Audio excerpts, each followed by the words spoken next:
Hi guys, welcome to LTX classes UPSC. Hope you all are doing good and okay. I'm your Manish Patwada, your daily Hindu analysis current affairs educator. So మీ అందరూ మంచిగా ఉన్నారు, ఫెస్టివల్ని బాగా celebrate చేసుకున్నారని అనుకుంటున్నా. I have uploaded all the Hindu analysis. పండగ రోజు తప్ప ఏ రోజైతే న్యూస్ పేపర్ రాలేదో ఆ రోజు తప్ప మిగతా అన్ని హిందూ అనాలిసిస్ని అప్లోడ్ చేసేసాను. The only thing you guys have to do is please SIT and watch. ఎందుకు నేను రిక్వెస్ట్ చేశానంటే లాస్ట్ వీక్లో చాలా ఇంపార్టెంట్ ఆర్టికల్స్ వచ్చినాయి. I think you guys student miss those articles. ఆ ఆర్టికల్స్ని అస్సలు మిస్ చేయకూడదు. అది ఒకే ఒక్క థాట్ ప్రాసెస్తో మీ అందరికీ వాచ్ చేయమని చెప్తున్నాను. సో మీరు అందరూ పండుగ సెలవులను ఎంజాయ్ చేశారు. నేనేం చెప్తానంటే ఒక 6 hours 7 hours హిందూ అనాలిసిస్ పెట్టుకొని లాస్ట్ 5-6 ఎవరెవరైతే చూడలేదో చూసేసేయండి. It will be helpful for you guys. చాలా మంచి ఆర్టికల్స్ వచ్చాయి. Mains perspective, prelims perspective. Notes చేసుకోకపోయినా పర్లేదు, జస్ట్ అలా ఇయర్ ఫోన్స్ పెట్టుకొని 1.5x పెట్టుకొని వినేసేయండి. It will be helpful. చాలా ఇంపార్టెంట్ న్యూస్ ఆర్టికల్స్ వచ్చాయి. I think it is very important from the perspective of exam. ఎందుకంటే prelims is around the corner. Exam దగ్గరికి వచ్చేసాం కాబట్టి మనం risk చేయలేమన్నమాట. So please I request you all guys, please go watch them. So అన్ని recorded versions కాబట్టి video సెక్షన్లో ఉంటుంది, live సెక్షన్లో ఉండదు. సో ఈ రోజు హిందూ అనాలిసిస్ లైవ్ కాకుండా రికార్డెడ్ చేస్తున్నాను. ఇంకా రేపటి నుంచి నేను ఇన్స్టిట్యూట్కి వెళ్ళిపోతాను. My classes resumes from tomorrow. Polity classes రేపు స్టార్ట్ చేస్తాను. సో రేపటి నుంచి మన హిందూ అనాలిసిస్ అనేది మళ్ళీ రేపటి నుంచి లైవ్ వచ్చేస్తుంది అనమాట.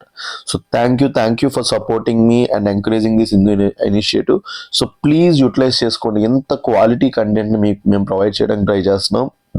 సో మీరందరూ కూడా యూటిలైజ్ చేసుకుంటే మేము ఇంకా హ్యాపీగా ఫీల్ అవుతాం అనమాట. ఇదంతా ఫ్రీగా చేస్తుంది మీకోసమే, ఇంకెవరి కోసమూ కాదు.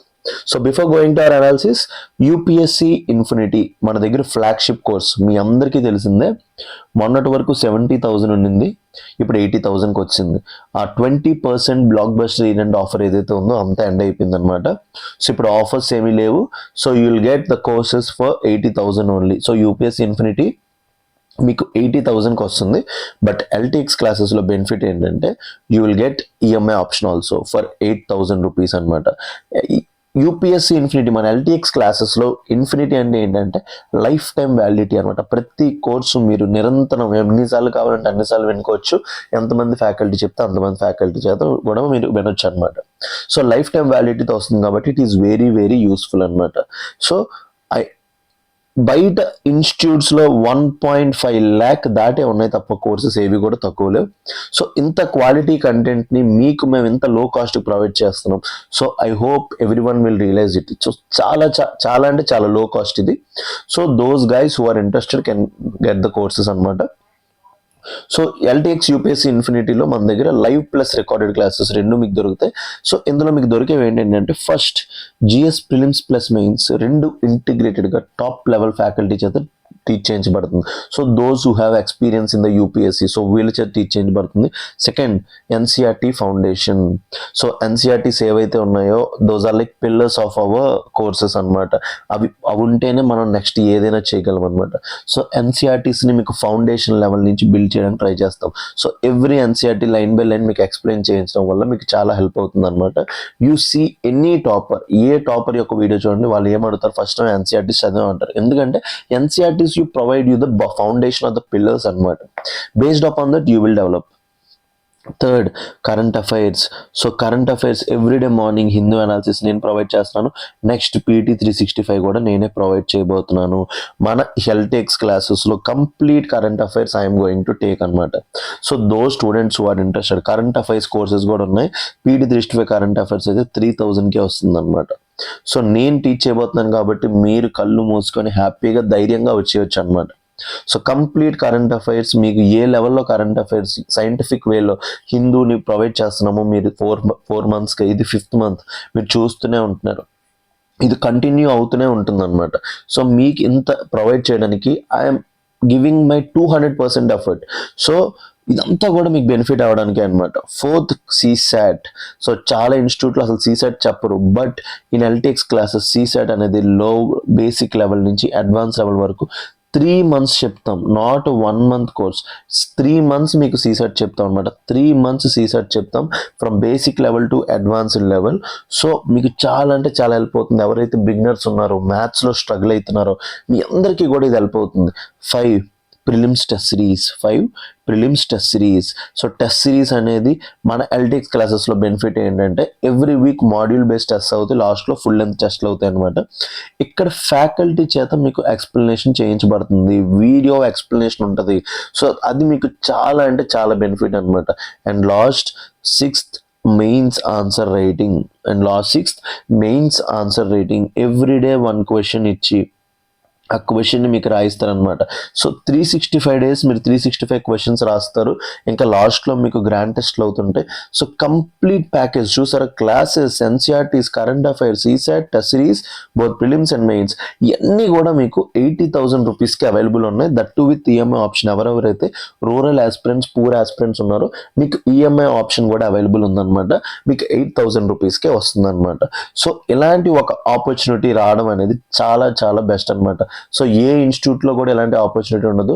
సో మేము క్లాసెస్ ఎట్లా టీచ్ చేస్తాం, ఏం చేస్తున్నాం, ఏం డౌట్ ఉన్నా you can contact this number 7893899553. ఈ నెంబర్ కాంటాక్ట్ చేయండి. They will give you demo access ఇస్తారు. 3 days అన్ని క్లాసెస్ చూడండి, ఎట్లా టీచ్ చేస్తున్నారు, ఎంత డెప్త్గా టీచ్ చేస్తున్నారు. Compare our classes with the other institutes. I'm giving you open challenge. Compare చేసిన తర్వాత మన ఇన్స్టిట్యూట్లో మీకు నచ్చిన తెలుగు లాంగ్వేజ్లో మీకు ఇంత క్వాలిటీ కంటెంట్ మేము ప్రొవైడ్ చేస్తాం at this low cost. So దీనికంటే బెటర్గా ఎవరైనా ప్రొవైడ్ చేస్తే అక్కడికి వెళ్ళిపోండి. But I bet you no one can provide this much quality. So మన ఇన్స్టిట్యూట్లో అన్నీ ప్రొవైడ్ చేస్తున్నాం. క్లాసెస్ అనేవి మీకు తెలుగు మీడియంలో కూడా అందుబాటులో కలదనమాట. సో తెలుగు మీడియంలో కూడా మన ఎల్టీఎక్స్ క్లాసెస్ లాంచ్ అయిపోయిందనమాట. మన ఆఫ్లైన్ క్యాంపస్ విశాఖపట్నంలో ఉంది. Those students in and around Visakhapatnam, మీరు అందరూ కూడా విశాఖపట్నం వచ్చేయచ్చు. ఎందుకంటే మనకి ఎయిర్ కండిషన్ క్లాస్ రూమ్స్ ఉన్నాయి, డిజిటల్ బోర్డ్స్ ఉన్నాయన్నమాట. సో మన 31st January, సో మన 31st January నుంచి ఏదైతే ఉందో ఫస్ట్ January నుంచి కొత్త బ్యాచ్ స్టార్ట్ అయిపోయినాయి. ఎకానమీ క్లాసెస్ స్టార్ట్ అయిపోయి next science and technology start అవబోతుంది. ఇప్పుడు art and culture, economy and polity వెళ్తుంది క్లాసెస్ మన ఇన్స్టిట్యూట్ లోపల. మీ అందరికీ కూడా బెనిఫిట్ అవుతుంది అనమాట. So download our LTX classes app. మీరు ప్లే స్టోర్కి వెళ్ళి మన ఎల్టీఎక్స్ క్లాసెస్ యాప్ డౌన్లోడ్ చేసుకొని మీరు కోర్సెస్ కొనుక్కోవచ్చు. లేదంటే you can contact this number 7893899553. ఈ నెంబర్ కాంటాక్ట్ చేయండి. భారతి మ్యామ్ ఉంటారు, మీ అన్ని క్వైరీస్ని పిక్ చేసుకుంటారు. సో హిందూ అనాలిసిస్లో మనం డిస్కస్ చేయబోయే ఆర్టికల్స్ అనమాట. The articles which are going to discuss these 2 days, నేను సండే ఇవాళ మండే 2 రోజులు కలిపి మీకు డిస్కస్ చేయబోతున్నాం. First article, corruption and prior sanction case of divided house అనమాట.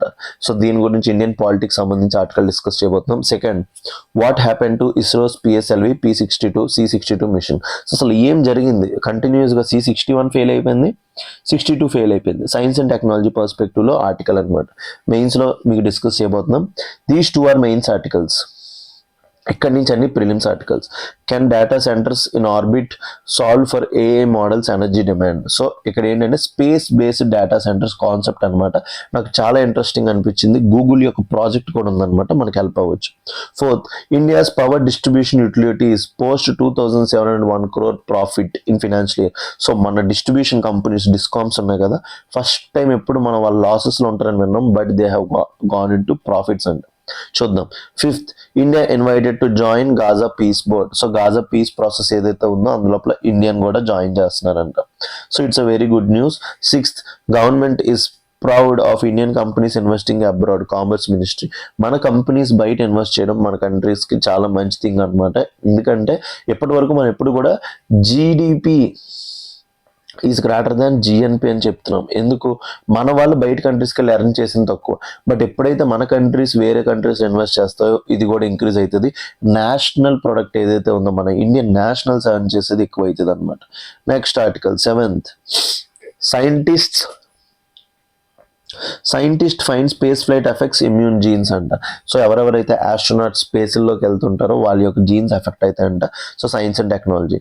Eighth, now Guillain Barre syndrome outbreak claims 2 lives in Madhya Pradesh. So చూసారు, మొత్తం science and technology. ఈ రోజు సైన్స్ అండ్ టెక్నాలజీతో మీకు దుమ్ము లేకపోతున్నాను అనమాట.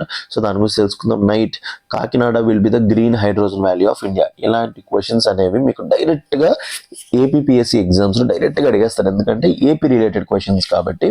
So Kakinada will be the green hydrogen valley of India.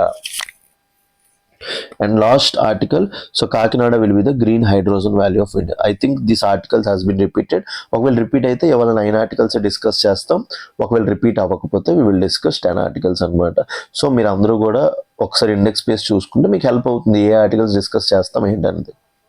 So optional infinity. So LTX క్లాసెస్లో ఆప్షనల్ కోర్సెస్ కూడా అవైలబుల్ ఉన్నాయి, బోత్ లైవ్ ప్లస్ రికార్డెడ్. ఎక్కడ కూడా మీకు లైఫ్ టైం వ్యాలిడిటీ దొరుకుతుంది. బయట ఏ ఆప్షన్ అయినా మోర్ దెన్ 60,000 ఉంది, 1 time వాచ్ అంతే. బట్ మన ఎల్టీఎక్స్ క్లాసెస్లో ఇన్ఫినిటీ వర్షన్.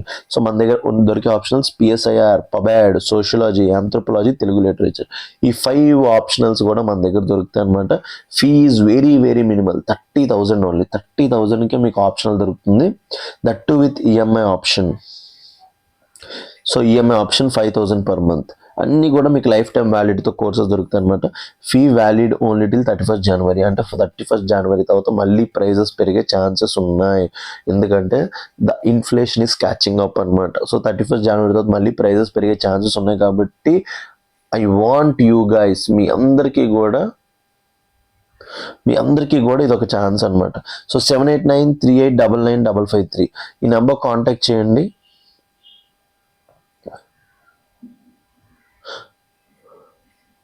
ఈ నెంబర్ కాంటాక్ట్ చేయండి. Bharati ma'am will be there.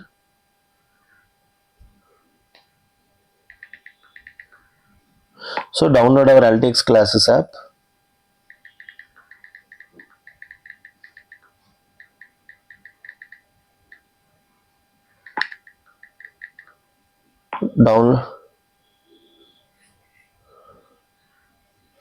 Download our LTX classes app.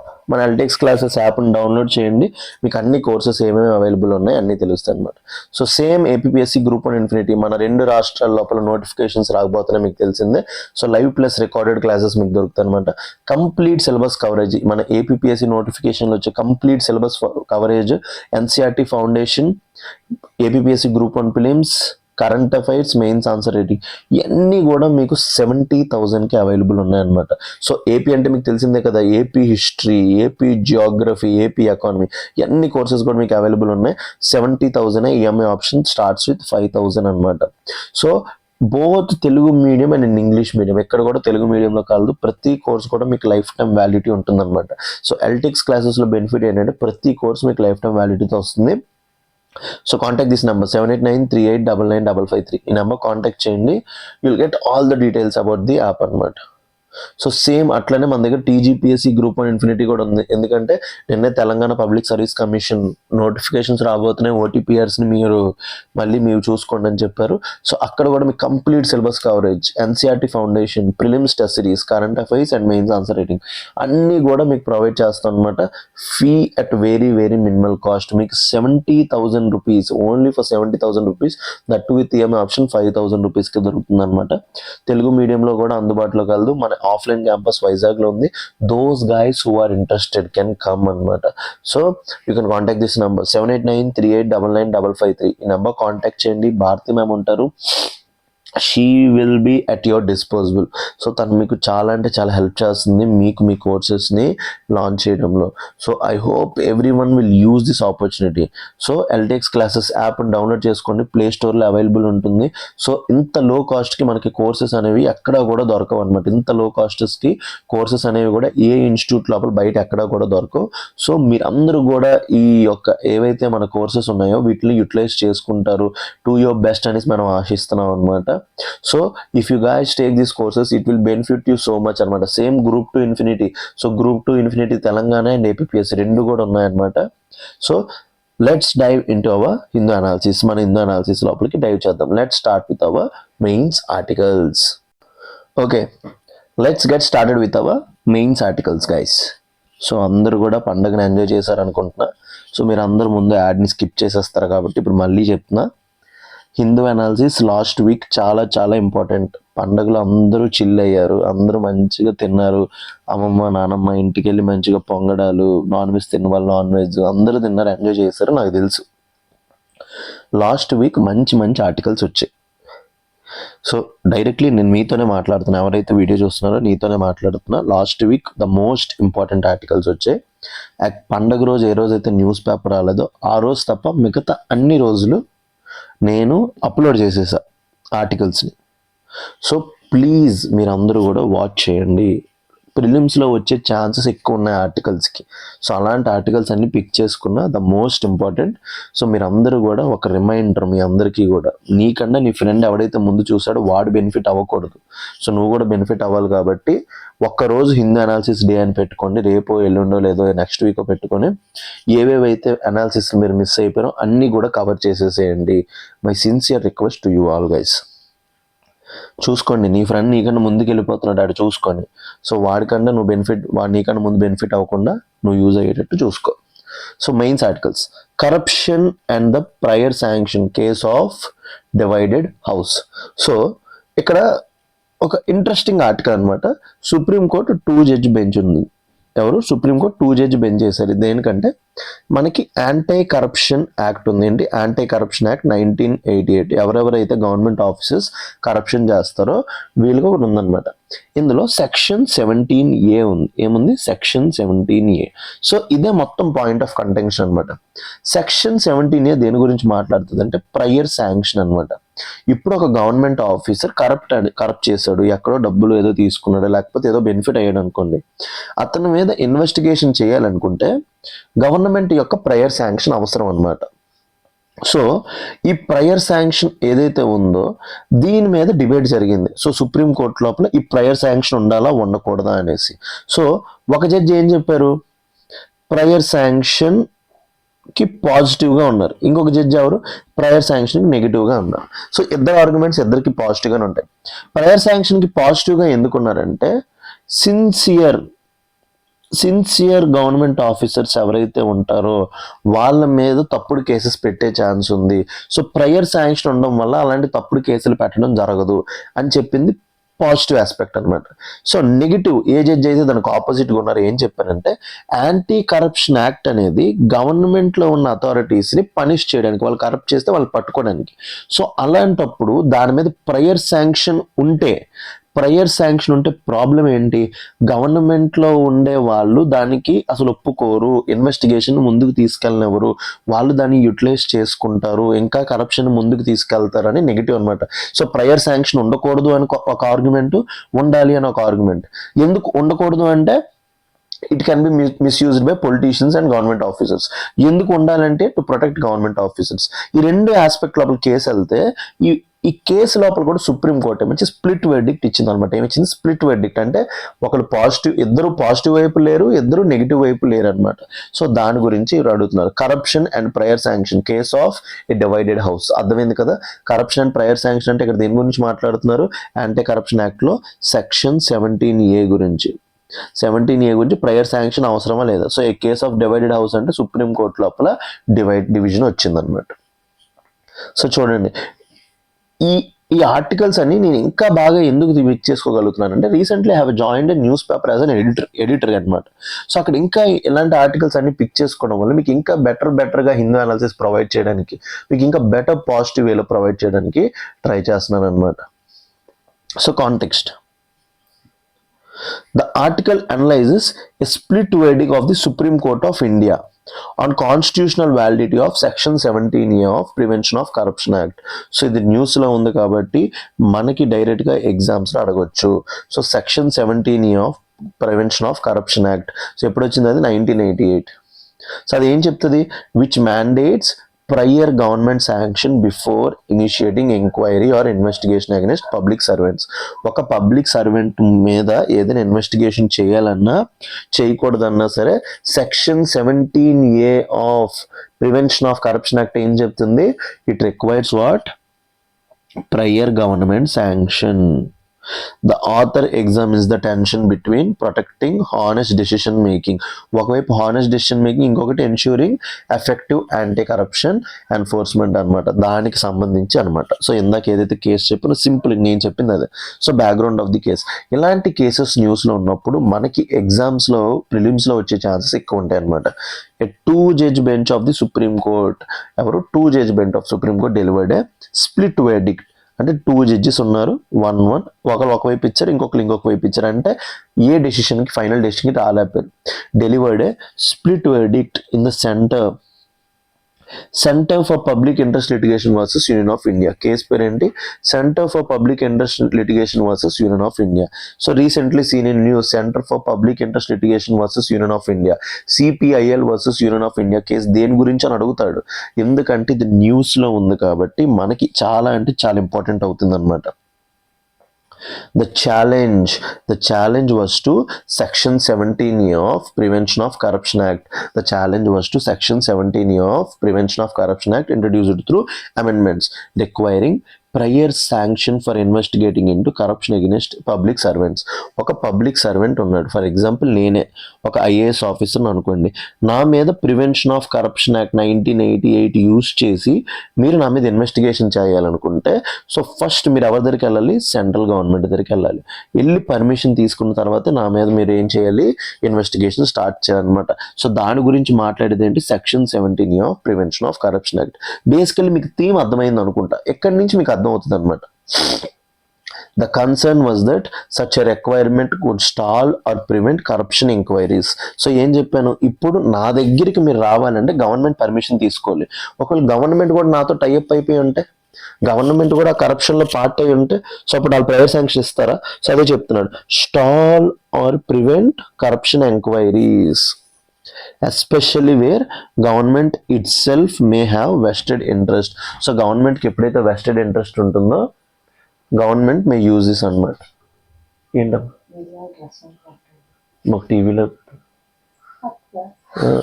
అది నొక్కేసి కొట్టే, మిరియాల రసం అని కొట్టే.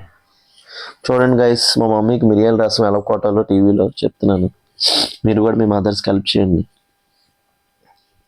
Arguments against prior sanction. ఎందుకు వద్దు ప్రయర్ శాంక్షన్? ఎందుకంటే the petitioner argued that corruption is antithetical to the rule of law. So rule of లాలో యాంటీథెటికల్ అంటే అసలు రూల్ ఆఫ్ లాలో కరప్షన్ ఉండవద్దు. కరప్షన్ అంటే ఏంటి? You are violating rule of law. ఇప్పుడు ఫర్ ఎగ్జాంపుల్ ఒక ఎంఆర్ఓ ఉన్నాడు, ఒక ఐఏఎస్ ఆఫీసర్ ఉన్నాడు, ఒక ఐపీఎస్ ఆఫీసర్ ఉన్నాడు. వాడు డబ్బులు తీసుకుంటున్నాడు అంటే అర్థం ఏంటి? కరప్షన్ చేస్తున్నాడు, ఏదో ఒక బెనిఫిట్ పొందుతున్నాడు అంటే అర్థం ఏంటి? దాని అర్థం he is violating rule of law. So main the basic foundation మన ఆర్టికల్ 14 ప్రకారం ఏం చదువుతాం? Right to equality, supremacy of the rule of law, lex rex, ఇలాంటి ప్రిన్సిపల్స్ అన్ని మనం చదవమా? So petitioner argued that corruption is antithetical to the rule of law and executive control over sanction allows corruptions to remain unchecked. So ఎప్పుడైతే government దాని మీద ఉంటుందో, sanction ఉంటుందో, so corruption ఆపడం అవ్వదన్నమాట. సో చూడండి, reliance was placed on earlier judgments like Vineet Narayan versus Union of India, which held that executive cannot block or control corruption investigations. So main ga executive అనేది black చేయలేదని. So the NN Vohra committee, A committee? NN Vohra committee findings on the politician bureaucrat criminal nexus were cited to stress the need for independent investigation agencies. మెయిన్ గా వీటి మీద పడ్డారు అనమాట. ఒకటేంటి? Vineet Narayan famous CBI case తెలుసు కదా, which held that executive cannot block or control corruption investigations. So Vineet Narayan case లోపల సిబిఐ లోపల ఉండే ప్రాబ్లమ్స్ ని బయటకు వచ్చాయి అనమాట. సో ఎందుకు వద్దు ప్రయర్ శాంక్షన్ అంటే వినీత్ నారాయణ్ కేసు ఒకటి కోట్ చేస్తున్నారు, ఇంకొకటి ఏంటి? NN Vohra committee. NN Vohra committee ఏం చెప్పింది? Findings on the politician bureaucrat criminal nexus were cited to stress the need for independent investigation. Section 17A was argued to revive the single directive earlier struck down for violating article 14. So ఈ section 17A ద్వారా మళ్ళీ ఒక directive తీసుకొని వద్దాం అనుకుంటున్నాం. అది article 14 violate చేస్తుందని ముందేముంచి దాన్ని కొట్టేశామంట. సో అలాంటి ఒక దాన్ని మళ్ళీ తీసుకొని సెక్షన్ 17A ద్వారా మనం పెడుతున్నాం. సో చూడండి, ఎందుకు వద్దు? ఆర్గ్యుమెంట్స్ ఎగనిస్ట్ అంటే Vineet Narayan case, N N Mohra committee ఏం చెప్పారు, ఇన్వెస్టిగేషన్ ఏజెన్సీస్ దగ్గర ఏమవుతుంది, పొలిటీషియన్ బ్యూరోక్రాట్ క్రిమినల్ యాక్సెస్ అయ్యే ఛాన్స్ ఉంది. So government defence, so government pro కాబట్టి గవర్నమెంట్ ఏం చెప్తుంది, the union defended section 17A safeguard for honest officers.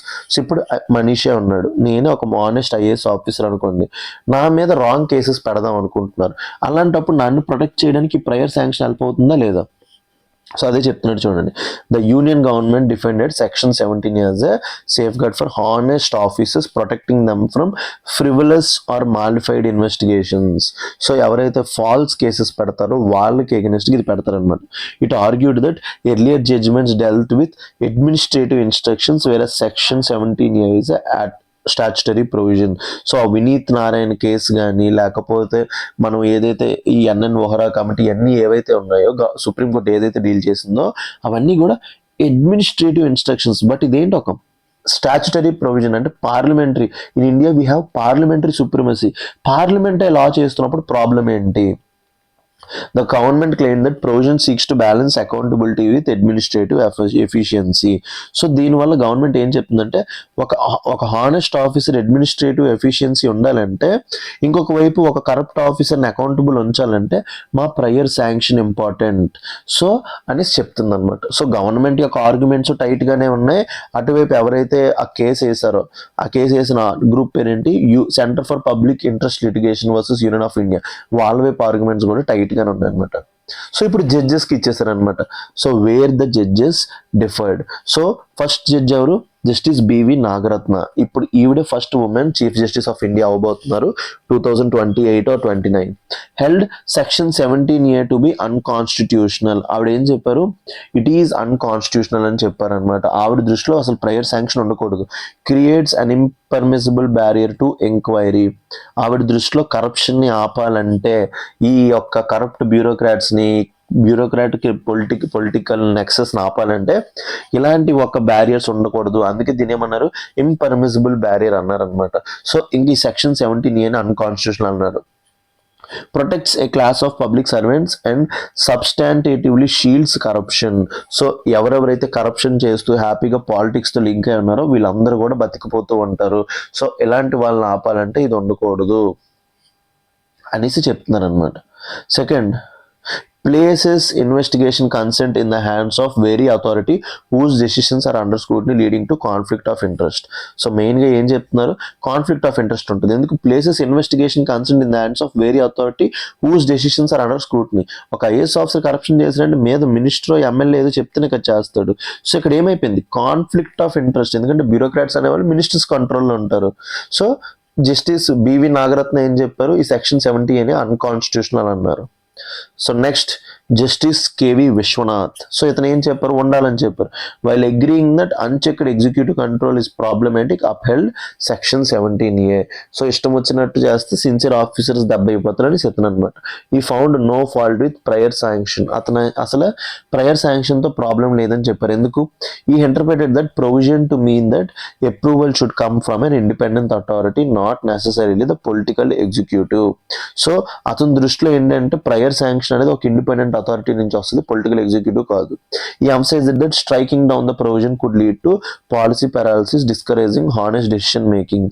So ఒకవేళ ఈ సెక్షన్ 17A అని తీసేస్తే ఏమవుతుందంటే పాలసీ పారాలిసిస్ అవుతుందంట. ఇలాంటి స్టేట్మెంట్స్ మీరు ఎప్పుడైతే మీ ఆన్సర్ రైటింగ్లో యూస్ చేస్తారో విల్ బెనిఫిట్ అనమాట. Discouraging honest decision making. So role of Lokpal. Lokpal ఎప్పుడు వచ్చింది మనకి, 2013. So justice Vishwanath highlighted that Lokpal as an independent anti corruption authority. మనం 2013 లోపల లోక్పాల్ లోకాయుక్త యాక్ట్ ఫామ్ చేసాం కదా. సో మన ఇండియా లోపల Lokpal as an independent anti corruption authority capable filtering frivolous complaints. So Lokpal ఏముంచి, లోక్పాల్కి ఎవరు ఇష్టం వచ్చినట్టు కంప్లైంట్స్ చేయడానికి లేదు. ఒకళ్ళు తప్పుడు కంప్లైంట్స్ చేస్తే డబ్బులు పోతాయి, అంటే వాళ్ళ మీద హెవీ ఫైన్స్ వేస్తారు అనమాట. సో అది చూసుకుంటుంది ఇండిపెండెంట్ యాంటీ కరప్షన్ అథారిటీ కింద అది ఉంది అన్నట్టు చెప్తున్నారు అనమాట. Since both the PC Act, Prevention of Corruption Act and Lokpal Act operate in the same normative field, Lokpal's recommendations could ensure accountability without executive bias. So ఈ prevention of corruption act Lokpal ఈ రెండు కూడా same తో sync లో ఉన్నాయి కాబట్టి Lokpal recommendation అనేవి అకౌంటబిలిటీని చూస్తాయని చెప్తున్నారు. సో ఆథర్ సజెషన్, మీ as a UPSC aspirant, as a UPSC as an aspiring future bureaucrat or and future IAS officer మీ నుంచి ఇది ఎక్స్పెక్ట్ చేస్తారు. What's your view? మీరేమంటారంటే the solution lies not merely in striking down or upholding section 17A. So అసలు దాన్ని కొట్టేస్తేనో లేకపోతే దాన్ని ఉంచితేనో కాదు, but who grants the sanction. ఇక్కడ ప్రాబ్లం అంతా ఏంటి?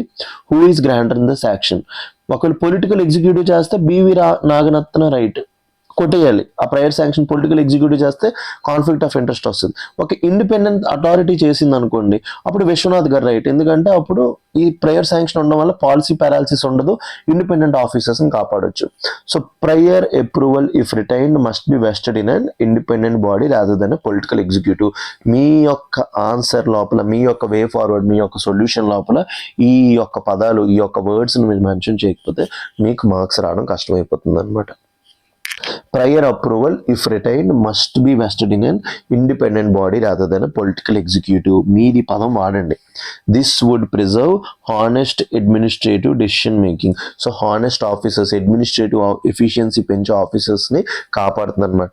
While preventing the misuse of sanction as a shield for corruption.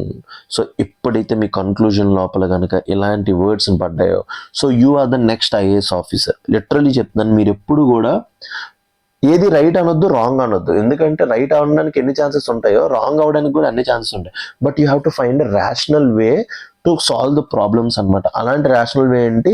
ఈ సెక్షన్ 17A ఉండడం, తీసేయడం, లేకపోవడం ప్రాబ్లం కాదు. ఆ శాంక్షన్ ఎవరు ప్రొవైడ్ చేస్తారు అనేది కావాలి. ఆ శాంక్షన్ అనేది ఎవరు చేయాలి? ఇండిపెండెంట్ బాడీ చేసింది అనుకోండి, rather than political executive. So దానివల్ల అడ్మినిస్ట్రేటివ్ డెసిషన్ మేకింగ్ బాగుంటుంది, ఇంకా దానివల్ల అకౌంటబిలిటీ కూడా అప్హోల్డ్ అవుతుంది అనమాట. రెండు విధాలుగా ఇది చాలా అంటే చాలా హెల్ప్ఫుల్ అవుతుంది. సో మీ యొక్క ఆన్సర్ రైటింగ్ లోపల these things when you incorporate, you will get very very good marks అనమాట. So union public interest litigation versus union of India. So centre for public interest litigation versus of union of India, CPIL versus union of India case recently related to what under section 17A of prevention of corruption act 1988 అనమాట. దానికి సంబంధించి తెలుసుకోండి. So మీరు ఎప్పుడైతే మీ answer writing లోపల ఇవన్నీ incorporate చేస్తారో you will be the next IAS officer. So దీని బేస్ మీద మీకు ఒక మెయిన్స్ ఆన్సర్ రైటింగ్ క్వశ్చన్ ఒకటి ఇచ్చాం. Prior sanction for investigation into corruption cases raises a constitutional conflict between administrative efficiency and accountability. So prior sanction for investigation into corruption cases raises a constitutional conflict between administrative efficiency and accountability. అని direct statement ఇది. ఎప్పుడు ఇలాంటి statements వచ్చినా వీటిని right అనే తీసుకోండి.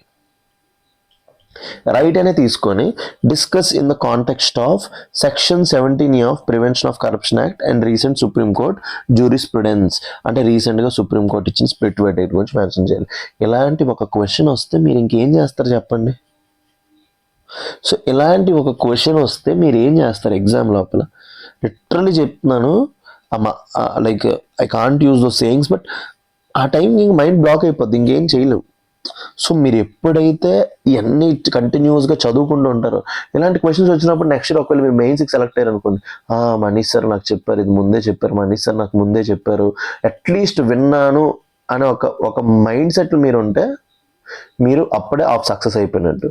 So ఎప్పుడు కూడా ఆ పర్స్పెక్టివ్లోనే ఉండండి, ఎప్పుడు కూడా ఆ పర్స్పెక్టివ్లో ఉండండి. Please try to write this question. పాలిటీలో క్వశ్చన్స్ ఎప్పుడు డైరెక్ట్గా వస్తే న్యూస్ బేస్డ్ క్వశ్చన్స్ వస్తున్నాయి. సో మీకు చాలా అంటే చాలా హెల్ప్ అవుతుంది అనమాట, మీకు చాలా అంటే చాలా హెల్ప్ అవుతుంది. I hope you all guys utilise this opportunity. Please దీన్ని యూటిలైజ్ చేసుకోండి, అందరూ కూడా యూటిలైజ్ చేసుకొని ఈ క్వశ్చన్కి ఆన్సర్ రాయండి. ఇంకా దీనికి మించి నా దగ్గర అయితే ఇంకేం సజెషన్ లేదు. ప్లీజ్ మీరు అందరూ కూడా ఆన్సర్ రాయడానికి ట్రై చేయండి ఈ క్వశ్చన్కి. The most important question. So మీకు మోస్ట్ ఇంపార్టెంట్ క్వశ్చన్స్ ఇది వన్ ఆఫ్ ది క్వశ్చన్ అనమాట. ఎందుకంటే పాలిటీలో డైరెక్ట్ క్వశ్చన్స్ వస్తాయి. నేను ఎక్స్పెక్ట్ చేస్తున్నా ఈ క్వశ్చన్ రావచ్చని.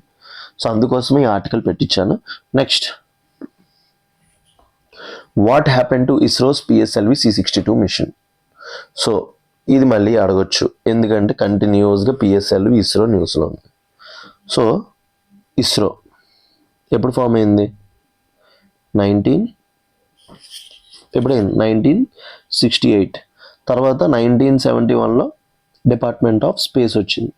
ఈ డిపార్ట్మెంట్ ఆఫ్ స్పేస్ కిందకి మనం ఏమైనా తీసుకొచ్చాం? ఇస్రోని తీసుకొచ్చాం. సో ఇస్రో అప్పటి నుంచి చాలా చాలా థింగ్స్ చేస్తుంది అనమాట. శాటిలైట్స్ లాంచ్ చేయడం, రాకెట్స్ తయారు చేయడం, అన్నీ తయారు చేయడం చేస్తుంది. సో మెయిన్గా ఈ రాకెట్స్ని మీ భాషలో, బట్ నా భాషలో ఏంటంటే వాటిని లాంచ్ వెహికల్స్ అంటాం. మనందరం చిన్నప్పటి నుంచి నాకైతే రాకెట్ అనేది తెలుసు. బట్ యూపీఎస్సీ ప్రిపరేషన్కి వచ్చాక ఈ రాకెట్స్కి ఇంకొక నేమ్ ఉందని తెలిసింది. వాటిలో ఏమంటాం మనం? లాంచ్ వెహికల్స్ అంటాం. ఏమంటాం? రాకెట్స్కి ఇంకొక పేరేంటి? Launch vehicles. సో ఇందు లోపల పెట్టే వాటిని ఒక పొజిషన్కి తీసుకెళ్తాయి అనమాట. అందుకే వీటిని ఏంటంటే లాంచ్ వెహికల్స్ అంటాం. ఈ అన్ని లాంచ్ వెహికల్స్ కూడా మీరు చిన్నప్పటి నుంచి తెలిసే ఉంటారు. సతీష్ ధావన్ స్పేస్ సెంటర్ శ్రీహరికోట నుంచి చేస్తారు. సో అలాగే మన ఇస్రో లోపల first satellite launch vehicle SLV, తర్వాత ఆగ్మెంటెడ్ శాటిలైట్ లాంచ్ వెహికల్, తర్వాత పోలార్ శాటిలైట్ లాంచ్ వెహికల్, తర్వాత geosynchronous satellite GS launch vehicle, ఇప్పుడు last new generation launch vehicle. So different launch వెహికల్స్ని మనం తీసుకొని వచ్చాం, ఇంకా తీసుకొని రాకపోతున్నాం. ఎందుకంటే ISRO want to expand it space journey అనమాట. స్పేస్ లోపల ISRO want to become a Pioneer అనమాట. సో అవుదాం అనుకుంటుంది. సో అలాంటి లాంచ్ వెహికల్స్లో ఇండియాలో బాగా సక్సెస్ రేట్ ఉన్న లాంచ్ వెహికల్ ఒకటి PSLV అనమాట. సో ఇప్పుడు ఆ PSLV గురించి తెలుసుకుందాం.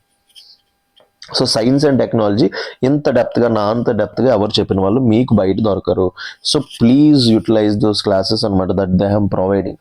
సో నేను ఏవేవైతే క్లాసెస్ మీకు ఇక్కడ ప్రొవైడ్ చేస్తున్నానో science and technology, economy, environment ఏవైతే ఉంటాయో ఇంత డెప్త్గా ఎక్కడ ప్రొవైడ్ చేయరు. మీరు compare with any institute, I'm directly saying I can't name those institute. పెద్ద నేషనల్ ఇన్స్టిట్యూట్స్లో కూడా ఇంత డెప్త్గా చెప్పరు. సో నేను మీకు ప్రొవైడ్ చేస్తున్నాను. ఇది నా 5-6 ఇయర్స్ ఒక కష్టం. మీకు ఏదైతే చెప్తున్నానో 1 day 2 days కాదు. సో ప్లీజ్ మీరు అందరూ యూటిలైజ్ చేసుకోండి. సో ఇక్కడ దేని గురించి మాట్లాడుతున్నాం? PSLV, polar satellite launch vehicle. So ఇక్కడ చాలా లాటరల్గా చెప్తున్నాను, but when you subscribe to our classes అక్కడ చాలా అంటే చాలా డెప్త్కి వెళ్ళిపోతాను అనమాట. సో PSLV అనేది 4 stage అనమాట. సాలిడ్, లిక్విడ్, సో PSLV అనేది ఎన్ని స్టేజ్? 4 stage అనమాట. ఏంటొకటి? సాలిడ్, లిక్విడ్, 4 stage వెహికల్ అనమాట. సో ఇది ఏంటంటే శాటిలైట్స్ని పోలార్ ఆర్బిట్ లోపలికి మెయిన్ తీసుకెళ్తుంది. Polar orbit. సో ఈ పోలార్ ఆర్బిట్ అనేది మెయిన్గా మనం ఎర్త్ అబ్జర్వేషన్ శాటిలైట్స్కి యూస్ చేస్తాం అనమాట. ఈ ఆర్బిట్ మనం దేనికోసం యూస్ చేస్తాం? Earth observation satellites. ఈ PSLVని ఏమంటామంటే వర్క్ హార్స్ ఆఫ్ ఇస్రో అంటాం. PSLVకి ఇంకొక నేమ్ ఏంటి? Work horse of ISRO. ఎందుకు ఈ ట్రాక్ రికార్డ్ వచ్చిందంటే 1 second, I have to erase it. ఎందుకు ఈ ట్రాక్ రికార్డ్ వచ్చిందంటే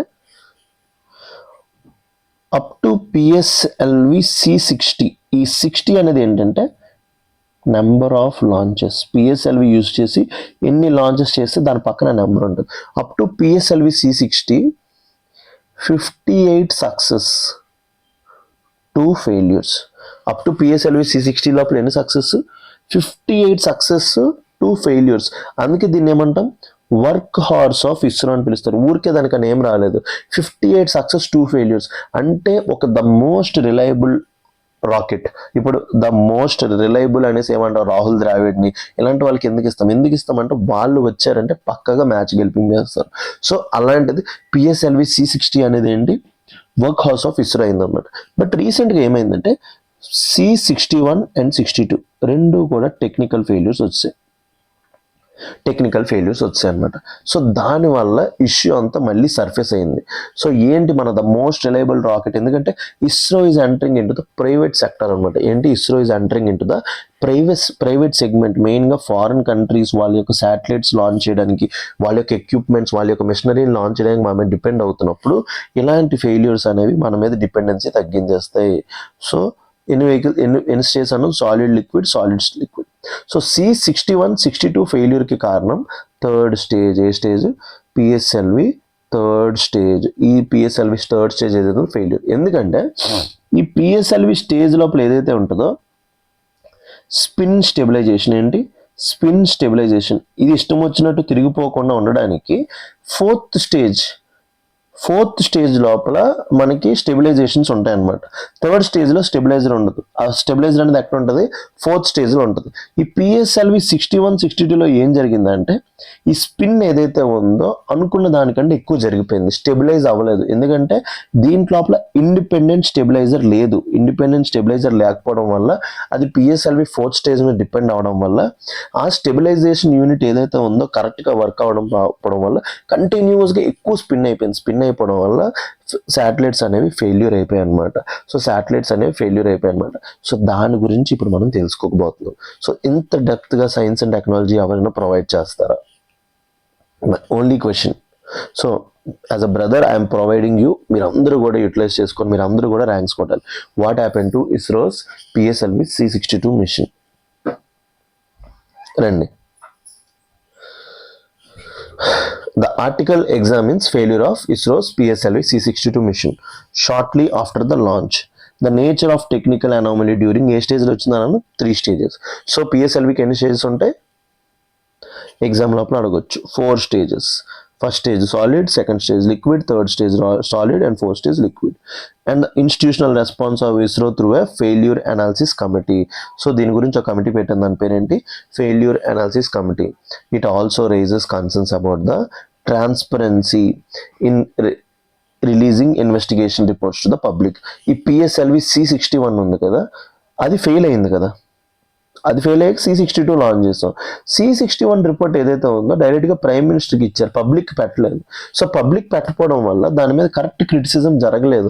సో పబ్లిక్ పెట్టుంటే కరెక్ట్గా పబ్లిక్ టాక్ ఉండేది, అంత కరెక్ట్గా జరిగేది అనమాట. సో పబ్లిక్ పెట్టకపోవడం ఒక ప్రాబ్లం అయిందనమాట. సో 61 ఏదైతే ఉందో అది ఫెయిల్ అయింది. బట్ దాని యొక్క రిపోర్ట్ మనం ఎవరికి ఇచ్చాం? మనం ఆ రిపోర్ట్ని మనం ప్రైమ్ మినిస్టర్కి ఇచ్చామన్నమాట. ప్రైమ్ మినిస్టర్కి ఇవ్వడం వల్ల ఈ ప్రాబ్లమ్స్ అన్నీ జరిగాయి. డైరెక్ట్గా అది పబ్లిక్లో పెట్టుంటే కరెక్ట్ డిస్కషన్ అయ్యేది. C62కి ఇంకా జాగ్రత్తలు తీసుకునే వాళ్ళం అనేసి ఒక డిస్కషన్ కూడా నడిచిందనమాట. సో ఆన్ January 12th ఈ మిషన్ పేరేంటి? Earth observation satellite 8 are NS1 అనమాట. మెయిన్గా ఈ ఇనిషియేటివ్ లాంచ్ చేసాము.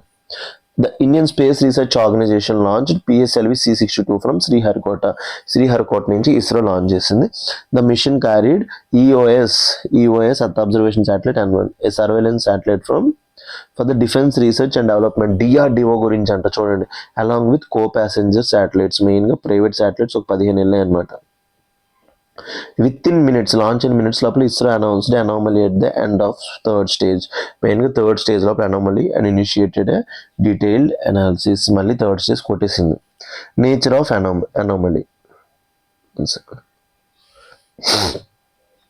According to ISRO chairman V. Narayanan, the rocket's performance was normal until late in PS3 when there was increased disturbance in vehicle roll rates. So ఏదైతే spin అన్నానో ఎక్కువగా spinning అయిపోయింది అనమాట. So మీ అందరికి ఇంకొకసారి చెప్తున్నాను, మన current affairs Speed 365 current affairs నేనే launch చేశాను, నేనే చెప్పబోతున్నాను. సో అది ఓన్లీ 3000 రూపీస్కి అవైలబుల్ ఉంది. సో దోస్ సీరియస్ క్యాండిడేట్స్ ఎవరైతే ఉన్నారో వాటిని పర్చేస్ చేసుకోవడానికి ట్రై చేయండి. The launch vehicle deviated from its intended flight path. So దాని ఫ్లైట్ పాత్ ఏదైతే ఉందో దాని నుంచి డీవియేట్ అయిపోయింది అనమాట. ఎందుకు? ఎక్కువగా స్పిన్ అయిపోయిందంట. The rocket began spinning uncontrollably, making it impossible to continue the planned mission. ఆ మిషన్ ప్లాన్ చేయలేము. So independent observations, Thailand space agency పేరేంటి? GISTDA, whose Theos 2A satellite was on board, reported a malfunction in late PS3 causing a altitude control abnormality. So అందులోపల 15 separate satellites కూడా ఉన్నాయని చెప్పాను కదా, అందులోపల one of the satellite పేరేంటి? Thailand space agency పేరేంటి? GISTDA.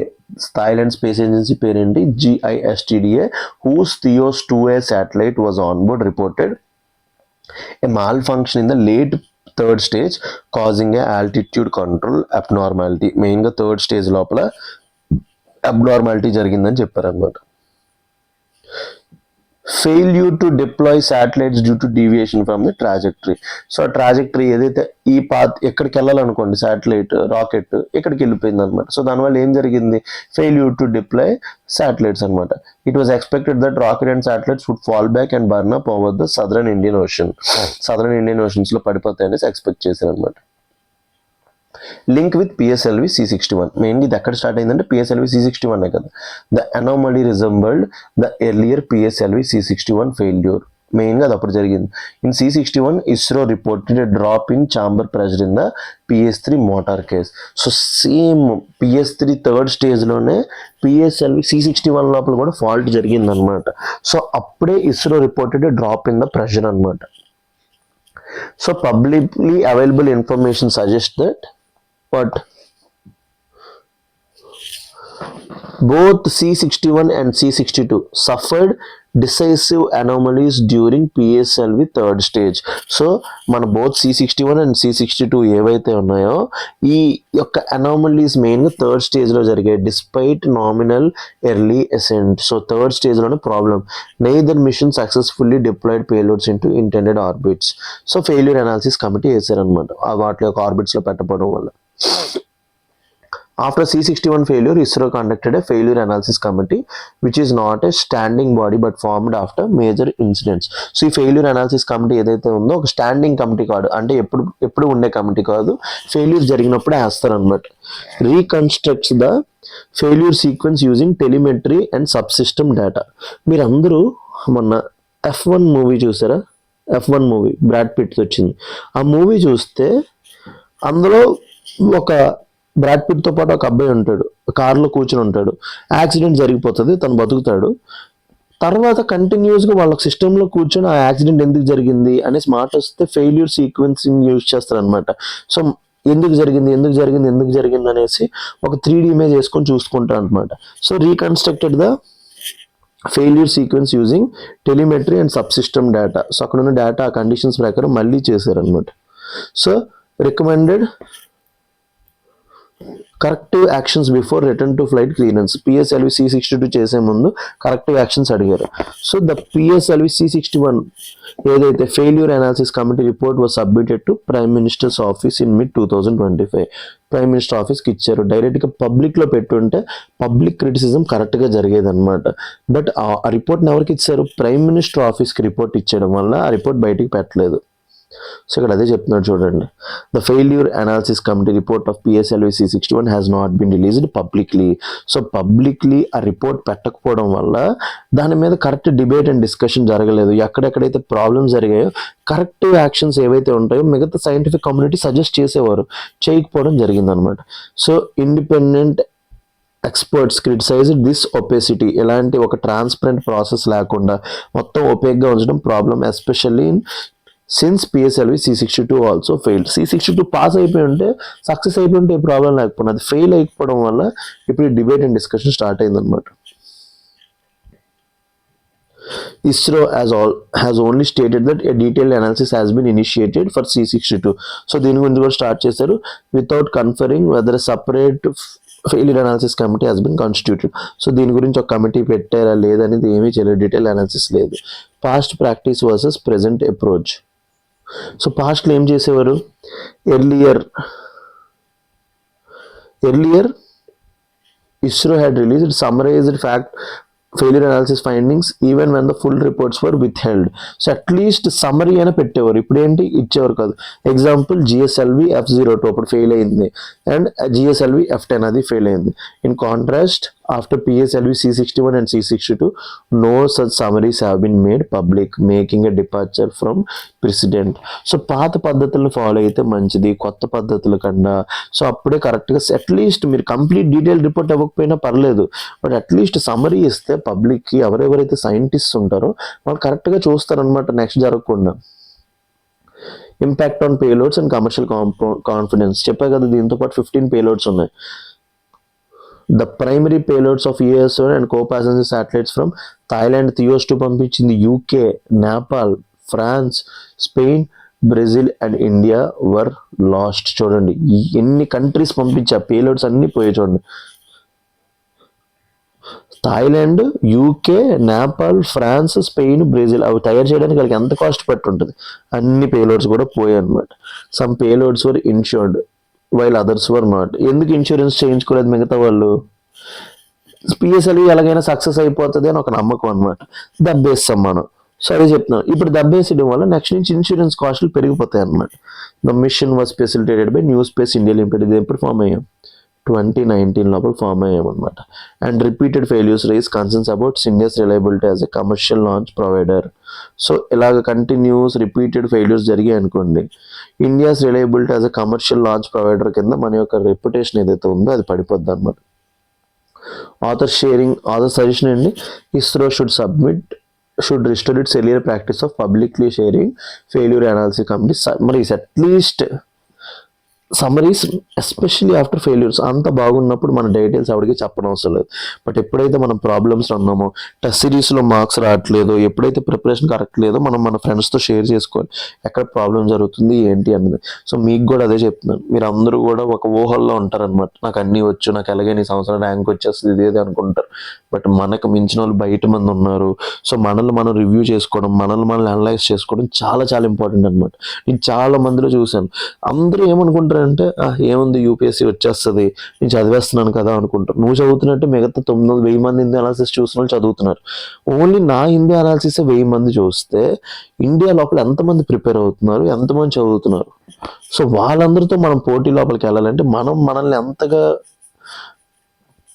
చూసుకోవాలి, మనల్ని మనం ఎంతగా like what we say that judge చేసుకోవాలి, లేకపోతే ఎంత మంచిగా మనం రిఫార్మ్ చేసుకోవాలనుకుంటే failure analysis is very important. మనల్ని మనం అనలైజ్ చేసుకోవాలన్నమాట. So greater transparency would strengthen institutional credibility. First transparency వచ్చిందంటే ఆబ్వియస్లీ ఇన్స్టిట్యూషనల్ క్రెడిబిలిటీ పెరుగుతుంది. Reassure international customers and partners అనమాట. బయటికి పెరిగితే అప్పుడు ఇంటర్నేషనల్ కస్టమర్స్ పార్ట్నర్స్ మీద రీఅష్యూరెన్స్ వస్తుంది అనమాట. Enable informed public and expert scrutiny of systematic issues. So ఈ సిస్టమేటిక్ ఇష్యూస్ ఏవైతే ఉంటాయో వాటి మీద ఒక పబ్లిక్ అండ్ ఎక్స్పర్ట్ స్క్రూటినీ అనేది పడుతుంది అనమాట. సో దీని బేస్ మీద మీకు ఒక యూపీఎస్సీ మెయిన్స్ ప్రాక్టీస్ క్వశ్చన్ మీకు ప్రొవైడ్ చేసాం. సో ఈ ప్రాక్టీస్ క్వశ్చన్స్ మీరు ప్రాక్టీస్ చేయడం వల్ల బెనిఫిట్ ఏంటంటే మీరు డైరెక్ట్గా ప్రిలిమ్స్ అయ్యాక ప్రిపేర్ అవుదాంలే రాద్దాంలే అనుకుని ఒక మైండ్ సెట్తో ఉన్న వాళ్ళందరికన్నా ముందుకు వెళ్ళిపోతారు. సో ఇప్పుడు అనాలిసిస్ చూస్తున్న వాళ్ళలో ఎంతమంది ప్రిపేర్ అవుతున్నారో, ఎంతమంది ఆన్సర్స్ రాస్తున్నారో చూసుకోండి. ఒక్కళ్ళు కూడా ఆన్సర్ రాయట్లేదు. సో అలాంటప్పుడు మనం ర్యాంక్ ఎక్స్పెక్ట్ చేయడం, మన పేరెంట్స్ని బాగా చూసుకుందాం, లేకపోతే మన గర్ల్ ఫ్రెండ్తో 2 years అప్పుడు పెళ్లి చేసుకుందాం, ఎందుకంటే నేను లవ్ చేస్తున్నాను, నాకు ఐఏఎస్ వచ్చేస్తే వాళ్ళ ఇంట్లో సంబంధాలు ఇస్తారు అనుకుంటున్నాం, ఇలాంటివన్నీ అనుకుంటాం కదా, అన్నీ కూడా జరగవు అనమాట. సో మీరు ఎప్పుడైతే ఆన్సర్ రైటింగ్ రాసి ముందు ఉంటారో అందరికన్నా, అప్పుడే మీరు ఒక స్టేజ్ ముందుకు వెళ్తారు. So UPSC mains practice question: repeated launch failures test not only technological robustness but also institutional transparency. So కరెక్ట్గా మాట వస్తే ఫెయిల్ అవుతుంటే టెక్నాలజీని వాళ్ళు like they will not only judge technological robustness but they will also judge about institutional transparency. So ఇది ఒక statement అనమాట. Statement అన్నప్పుడు దాన్ని అనలైజ్, అది రైట్ అనేది తీసుకోవాలి. ఎప్పుడు చెప్పా ఇలాంటి స్టేట్మెంట్స్ ఎప్పుడు కూడా మీరు ఏమైనా తీసుకోవాలి, రైట్ ఆర్ ట్రూ అనేది తీసుకోవాలి. సో దీని బేస్ మీద discuss in the context of recent PSLV mission failures and ISRO's failure analysis mechanism. So ఇలాంటి ఒక క్వశ్చన్స్ వచ్చినప్పుడు మీకు కరెంట్ డేటా తెలియాలి, కరెంట్లో ఏం జరుగుతుందో తెలియాలి. ఈ కరెంట్లో ఏం జరుగుతుందో తెలియకుండా మనం ఆన్సర్ రాయలేం. సో ఈ సెక్షన్ 17A కానీ పిఎస్ఎల్ఏ మిషన్ ఫెయిల్యూర్స్ కానీ కంప్లీట్లీ కరెంట్ అఫైర్స్ అనమాట. కంప్లీట్గా కరెంట్ అఫైర్స్. ఈ క్వశ్చన్స్కి మీరు ఆన్సర్ రాయాలని మీరు ఏం చేయలేరు. మీరు నార్మల్గా GS3లో చూసుకుంటే టాపర్స్కి కూడా మార్క్స్ తక్కువ వస్తాయి, ఎందుకంటే కరెంట్ ఓరియంటేషన్ ఎక్కువ ఉంటుంది. సో ఇందులో ఎప్పుడైతే మీరు టాపర్గా ఎమర్జ్ అవుతారో మీకు ఇష్టమైన సర్వీసెస్ IAS IPS ఏవైతే ఉంటాయో అవి మీకు రావడానికి ఛాన్సెస్ చాలా అంటే చాలా ఎక్కువ ఉంటాయి అనమాట. I hope you all guys will utilise this అనమాట. ఇది మీరు మెయిన్గా యూటిలైజ్ చేసుకుంటారని నేను అనుకుంటున్నాను. So with this our 2 mains articles have been completed. Let's dive in to our prelims articles. మన ప్రిలిమ్స్ ఆర్టికల్స్తో స్టార్ట్ చేద్దాం. Okay guys, let's start with our prelims articles. So ఈ ఆర్టికల్ ఏంటి నాకు చాలా ఇంట్రెస్టింగ్ అనిపించింది అనమాట.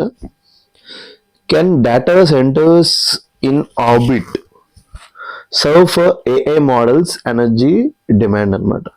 సో మొన్న లాస్ట్ వీక్ హిందీ అనాలిసిస్లో చెప్పాం, ఆర్టిఫిషియల్ ఇంటెలిజెన్స్ ఏదైతే ఉందో, ఈ LLMs అన్నీ మన సర్చ్ ఇంజిన్స్ ఏవైతే ఉన్నాయో, ఈ ChatGPT అన్నీ వాడడం వల్ల 3 to 5% of global green house gas ఎమిషన్స్కి ఇవే కారణం అవుతున్నాయంట. ఎందుకు? మోస్ట్ ఆఫ్ ది ఎనర్జీ బాగా ఎనర్జీ ఇంటెన్సివ్ కాబట్టి ఇవి ఎక్కువ ఎనర్జీ యూజ్ చేస్తున్నాయి. ఆ ఎనర్జీ అనేది ఎక్కువగా ఎక్కడి నుంచి వస్తుంది? Thermal energy. థర్మల్ ఎనర్జీ అంటే కోల్ బేస్డ్ ఎనర్జీ రావడం వల్ల చాలా క్లైమేట్ చేంజ్ ప్రాబ్లమ్స్ వస్తున్నాయి. సో అందుకే గూగుల్ ఒక ప్రాజెక్ట్ లాంచ్ చేసింది. పేరు ఏంటంటే ప్రాజెక్ట్ సన్ క్యాచర్. ప్రాజెక్ట్ పేరు ఏంటి? ప్రాజెక్ట్ సన్ క్యాచర్ అంట. ఈ సన్ క్యాచర్ యొక్క బెనిఫిట్ ఏంటంటే మనం స్పేస్ బేస్డ్ డేటా సెంటర్స్ పెడతాం అనమాట. ఈ డేటా సెంటర్స్ ఏవైతే ఆర్టిఫిషియల్ ఇంటెలిజెన్స్ కావాలో అవి స్పేస్లో పెట్టడం వల్ల అవి డైరెక్ట్గా సోలార్ ఎనర్జీ యూజ్ చేసుకుని రన్ అవ్వడం వల్ల బెనిఫిట్ అవుతుందని చెప్తున్నారు అనమాట. అదే చెప్తున్నారు చూడండి. Can data centres in orbit solve for AI models energies demand అంట. సో దానికి సంబంధించి ఆర్టికల్. సో చూడండి మీ గురించి ఎంత మంచివి తీసుకొని వస్తున్నాను. సో ప్రిలిమ్స్ ఆర్టికల్స్ కొంచెం స్పీడ్గా ఉంటాయి. So let's dive. So rising energy demands of AI models have pushed Google to experiment with space-based data centers under Project Suncatcher.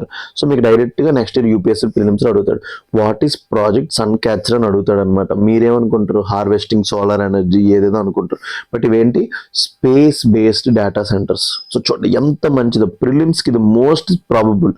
While ISRO is reportedly studying similar technology. Same అలాంటి టెక్నాలజీని ఎవరు చదువుతున్నారంటే ISRO, bringing the idea of orbital data centres into focus. So why AI is driving energy demand. So AI datas use dense graphical processing units ఏంటి, GPUs అంటాం అనమాట. వాటిని ఏమంటాం, GPUs అంటాం అనమాట.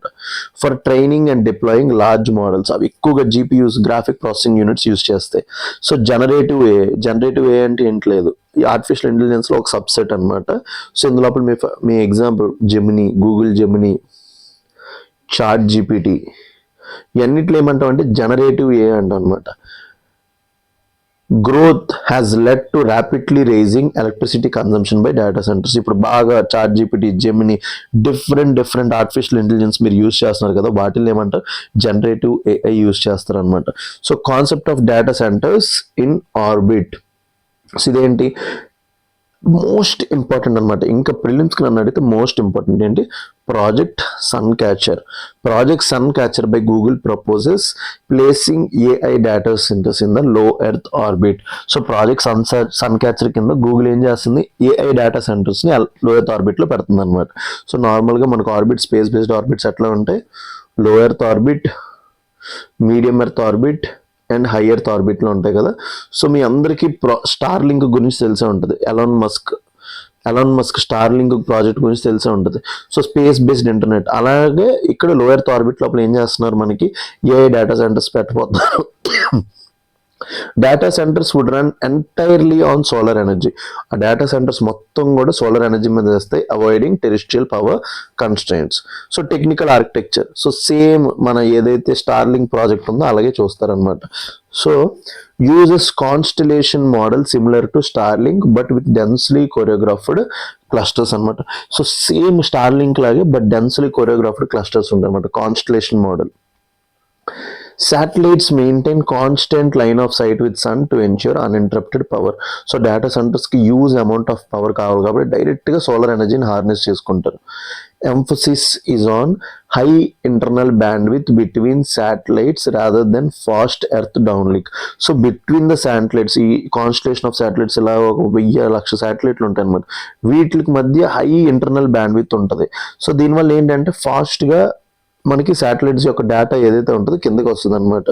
Advantages of space based data centres, దానివల్ల benefits ఏంటి, first unlimited solar energy availability. So మనకున్న థర్మల్ ఎనర్జీ కోల్ బేస్డ్ రిజర్వ్స్ని యూజ్ చేయని అవసరం లేదు. So reduces dependency on terrestrial grids and fossil fuels మీద డిపెండెన్సీ తగ్గుతుంది. ఫాజిల్ ఫ్యూయల్స్ మీద డిపెండెన్సీ తగ్గిందంటే గ్రీన్ హౌస్ గ్యాస్ ఎమిషన్స్ తగ్గినట్టే, అంటే క్లైమేట్ చేంజ్ తగ్గినట్టే. Could support energy intensive AI workloads without stressing earth based infrastructure. మన ఎర్త్ ఇన్ఫ్రాస్ట్రక్చర్ని ఇబ్బంది పెట్టకుండా, స్ట్రెస్ చేయకుండా ఇవి హెల్ప్ అవుతాయి అనమాట. చాలా అంటే చాలా హెల్ప్ అవుతాయి. Key engineering challenges. ఏ టెక్నాలజీకైనా ప్రాబ్లమ్స్ ఉంటాయి కదా, దీనికి కూడా ప్రాబ్లమ్స్ ఉన్నాయి. థర్మల్ మేనేజ్మెంట్, ఎందుకంటే ఆర్టిఫిషియల్ డేటా సెంటర్స్కి కూలింగ్ కావాలన్నమాట. మెయిన్గా కూలింగ్ కావాలి, లోపల కూల్ బేస్డ్ ఇన్ఫ్రాస్ట్రక్చర్ కావాలి. అక్కడంతా సోలార్ హీట్ ఉంటుంది, లేకపోతే మన స్పేస్ బేస్డ్ హీట్ ఉంటుంది. కాబట్టి ఫస్ట్ అదే చెప్తున్నట్టు, heat dissipation in vacuum is difficult without convection. So మెయిన్గా హీట్ అనేది డిసిపేట్ అవ్వదు. మెయిన్గా స్పేస్లో ఏముంటుంది, వాక్యూమ్ ఉంటుంది కాబట్టి అక్కడ ఒక problem. Next radiation exposure. Chips face ionising radiation affecting long term reliability. ఈ డేటా సెంటర్స్లో వాడే చిప్స్ ఏవైతే ఉంటాయో, మన సెమీ కండక్టర్ చిప్స్ ఏవైతే ఉన్నాయో, అయోనైజింగ్ రేడియేషన్కి ఎఫెక్ట్ అయ్యే ఛాన్స్ ఉంది. Third, maintenance constants, no easy repair or replacement once in orbit. ఒక్కసారి ఆర్బిట్లోకి వెళ్ళిన తర్వాత రిపేర్ చేయడం, రీప్లేస్ చేయడం కష్టం. First, thermal management, heat dissipation in vacuum కష్టం. Second, radiation, chips face ionising radiation, అంటే గామా, ఎక్స్, యూవి, వీటిని ఏమంటాం అయోనైజింగ్ రేడియేషన్స్ అంటారు అనమాట. ఇవన్నీ ఏంటో తెలుసుకోవాలంటే మీరు సైన్స్ అండ్ టెక్ క్లాసెస్లో నేర్చుకుంటారు. And maintenance constants, no easy repair or replacement once in orbit. So economic feasibility, next ఇంకొక ప్రాబ్లం అంటే economic feasibility. Viability depends on significant reduction in launch costs అనమాట. సో మెయిన్గా లాంచ్ కాస్ట్లకు బాగా depend అయి ఉంటుంది. Google estimates launch cost may fall to around $200 per kilogram by the mid 2030s. సో mid 2030sకి $200 per kg తగ్గే ఛాన్సెస్ ఉన్నాయంట. సో స్పేస్ బేస్డ్ సిస్టమ్స్ మట్ compete with cheaper and improving ground based data centres. So ఇవి స్పేస్లో పెడుతున్నామంటే ground based data సెంటర్స్తో కూడా compete అవ్వాలి కాబట్టి సో గ్రౌండ్తో కూడా కంపీట్ అవ్వాలని చెప్తున్నాడు అనమాట. లెసన్స్ ఫ్రమ్ పాస్ట్ ఎక్స్పీరియన్సెస్, పాస్ట్లో కూడా ఎలాంటి ప్రాజెక్ట్స్ ఉన్నాయి. Lessons from past experiences, Microsoft's project Natick. Microsoft project పేరు ఏంటి Natick. Under water data centre అంట. చూడండి, వీళ్ళు స్పేస్ బేస్డ్ అయితే వీళ్ళు అండర్ వాటర్ పెట్టారు. Improved cooling but was discontinued. So మెయిన్గా డిస్కంటిన్యూ చేశారనమాట మైక్రోసాఫ్ట్. సో స్టార్లింక్ ఏదైతే స్పేస్ బేస్డ్ ఇంటర్నెట్ ఉందో shows scalability of satellite constellation but economics differ for data centre. మెయిన్గా అతనికంటే డబ్బులు వస్తున్నాయి ఇంటర్నెట్, బట్ వీళ్ళకి వస్తాయో రావా, వీళ్ళకి సరిపోద్దా లేదా అనేది చూసుకోవాలి. So India's interest. ISRO is reportedly studying space based data centre technology. ISRO మెయిన్గా స్టడీ చేస్తుంది, ఎందుకంటే మన ఇండియా లోపల ల్యాండ్ లేదు. Alliance with India's push in space economy and advanced digital infrastructure, దాని గురించి చూసుకుంటాం అనమాట. So additional information, projects suncatcher explores AI infrastructure beyond earth to manage future energy constraints. ఫ్యూచర్లో వచ్చే ప్రాబ్లమ్స్ని సాల్వ్ చేయడానికి చూస్తున్నాం. Focus on integrating space engineering with AI computing needs అనమాట. మెయిన్గా ఏఐ కంప్యూటింగ్ నీడ్స్తో స్పేస్ ఇంజనీరింగ్ని కలపడానికి ట్రై చేస్తున్నారు. So UPSC prelims practice question, దీని బేస్ మీద ఒక క్వశ్చన్ ఇచ్చాను చూడండి. Consider the following statements regarding space-based data centers. Direct అన్నాడు, the aim to use continuous solar energy availability in orbit to power AI workloads. Main అదే కదా, space based data centres ఎందుకు పెడుతున్నాం, కంటిన్యూస్ సోలార్ ఎనర్జీని use చేసుకోవడానికి. First statement is right. Thermal management is easier in space due to absence of atmospheric resistance. Thermal management is difficult, not easy. ఎందుకు, అక్కడ vacuum లోపల heat dissipation అనేది కష్టం. So అందుకోసమే thermal management is impossible or difficult. అది one of the challenges అనమాట. So వాడేమన్నాడు ఇక్కడ ఈజీ అన్నాడంటే ఛాలెంజ్ కాదన్నట్టు మాట్లాడాడు. So which of the following statement is are correct అంటే first statement is right, second statement is wrong. కాబట్టి answer to this question is A అనమాట. ఎప్పుడైతే మీరు క్వశ్చన్స్ని ఇంత డెప్త్గా అనలైజ్ చేయడం స్టార్ట్ చేస్తారో, ఎప్పుడైతే ప్రతిదీ కూడా మీరు రేషనల్ వేలో థింక్ చేయడం, ప్రతిదీ కూడా కాన్సెప్చువల్ ఓరియంటేషన్లో ఉంటారో మీకు చాలా అంటే చాలా హెల్ప్ అవుతుంది. Next second article, let's dive into our second article.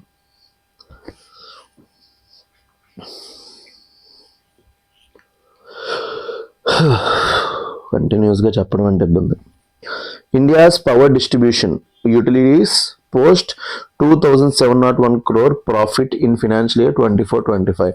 So మన డిస్కామ్స్ ఏవైతే ఉంటాయో ఎప్పుడు వాటి గురించి మాట్లాడినా లాస్ లాస్ లాస్ లాస్ అంటాం. బట్ 2,700 crore ప్రాఫిట్ వచ్చిందంట 2024-25 లోపల. సో దానికి కారణం ఎవరై ఉంటారు, చీప్ అవైలబిలిటీ ఆఫ్ రా మెటీరియల్స్ అయ్యి ఉండొచ్చు, లేకపోతే మనందరం కూడా డబ్బులు కట్టడం వల్ల. సో గవర్నమెంట్స్ ఏవైతే పవర్స్ యూస్ చేసుకుంటే అవన్నీ కూడా టైంకి పే చేయడం వల్ల అయ్యి ఉంటాయి. సో అవన్నీ కూడా చూద్దాం రండి. ఇండియాస్ పవర్ డిస్ట్రిబ్యూషన్ యూటిలిటీస్, వాటికి ఇంకొక ముద్దు పేరు ఏంటి, డిస్కామ్స్ అంటూ ఉంటాం. ఎక్కువగా డిస్కామ్స్ అంటాం, సివిల్ సర్వీస్లో వాటిని ఏమంటాం, డిస్ట్రిబ్యూషన్ కంపెనీస్. సో నార్మల్గా మీకు డిస్కామ్స్ అన్నీ తెలియాలంటే మీకు ఒక మెకానిజం చెప్తాను చూడండి.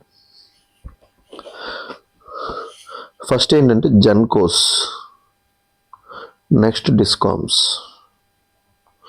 ఈ పదాలు మీకు తెలియాలన్నమాట. పవర్ని తయారు చేసే కంపెనీస్, ఎలక్ట్రిసిటీని తయారు చేసే కంపెనీస్ ఏమంటాం, జనరేషన్ కంపెనీస్ ఆర్ జెన్కోస్ అంటాం అనమాట. వీళ్ళు డిస్కామ్స్కి అమ్ముతారు. వీళ్ళు ఏం చేస్తారు, డిస్కామ్స్కి అమ్ముతారు. సో డిస్కామ్స్ ఏం చేస్తారు, జెన్కోస్ దగ్గర నుంచి కొనుక్కొని కన్జ్యూమర్స్కి సప్లై చేస్తారు అనమాట, కన్జ్యూమర్స్కి సప్లై చేస్తారు. సో డిస్కామ్స్ అనే వాళ్ళు ఏ రోల్ ప్లే చేస్తున్నారు, intermediate role or mediator role play చేస్తారు అనమాట. సో డిస్కామ్స్ అంటే discoms are different from gencos, ఎప్పుడు కూడా గుర్తుపెట్టుకోండి. So Indian power distribution utilities reported a net profit of 2,701 crore in financial year 2025, reversing years of losses mainly due to sharp reduction in state-run discom losses and structural reforms in power sector. So ఎప్పటి నుంచో లాస్లు ఉండేవి ఏంటి ఇప్పుడు ప్రాఫిట్లోకి వెళ్ళాయంటే main ఏంటి sharp reduction in state run discom losses. So ఎక్కువగా state governments run చేస్తారు అన్నమాట discom companies, అవి లాసెస్ తగ్గాయంటే స్ట్రక్చరల్ రిఫార్మ్స్ తీసుకొచ్చారు అనమాట. ఓవరాల్ ఫినాన్షియల్ టర్న్ అరౌండ్ చూడండి. Power distribution utilities recorded profit after tax of 2,071 crore in financial year 24-25. So tax కట్టిన తర్వాత వాళ్ళకి ప్రాఫిట్ ఎంత వచ్చిందంట,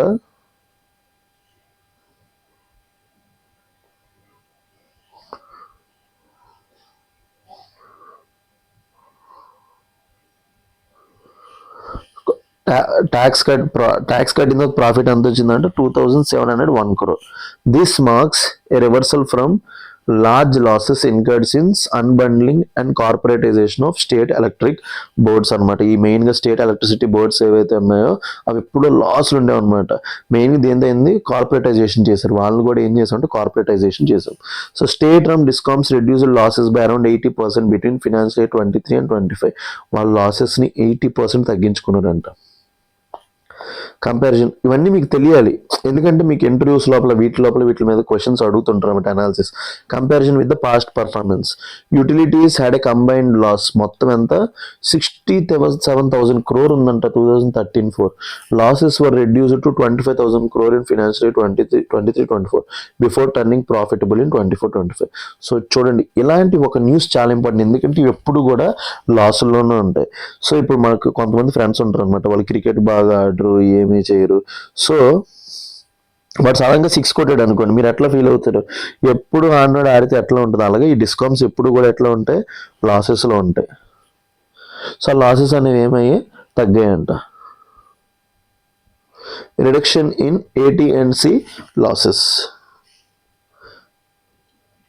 So aggregate technical and commercial losses declined to 15.4% in financial year 24.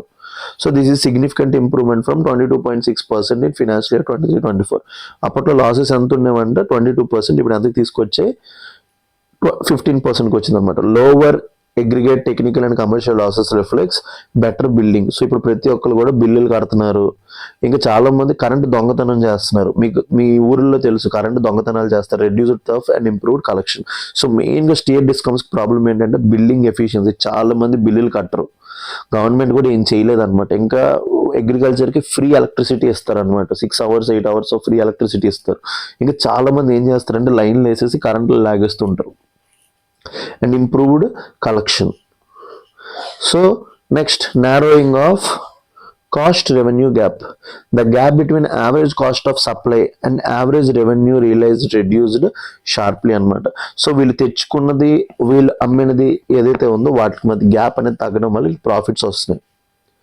It decline from 0.78 per kilowatt hour in financial year 2013-14 to 0.06 per kilowatt hour in financial year 2025. A lower gap indicates improved cost recovery by discoms అన్నమాట. So ఈ lower caste అనేది ఏం చూస్తుంది, gap అనేది ఏం చూపిస్తుంది, వాళ్ళ డబ్బులు వాళ్ళు వెనక్కి తెచ్చుకోగలుగుతున్నారు. Impact of regulatory and payment reforms. మెయిన్గా ఇప్పుడు ఆన్లైన్ పేమెంట్ అనేది వచ్చాయి కదా. Electricity late payment surcharge rules led to 96% reduction in outstanding dues due to generating companies. మెయిన్గా ఇప్పుడు ఒకవేళ మీరు 10 days లేట్గా కట్టినా ఇప్పుడు ఎక్స్ట్రా పేమెంట్ కట్టమంటున్నారు అనమాట.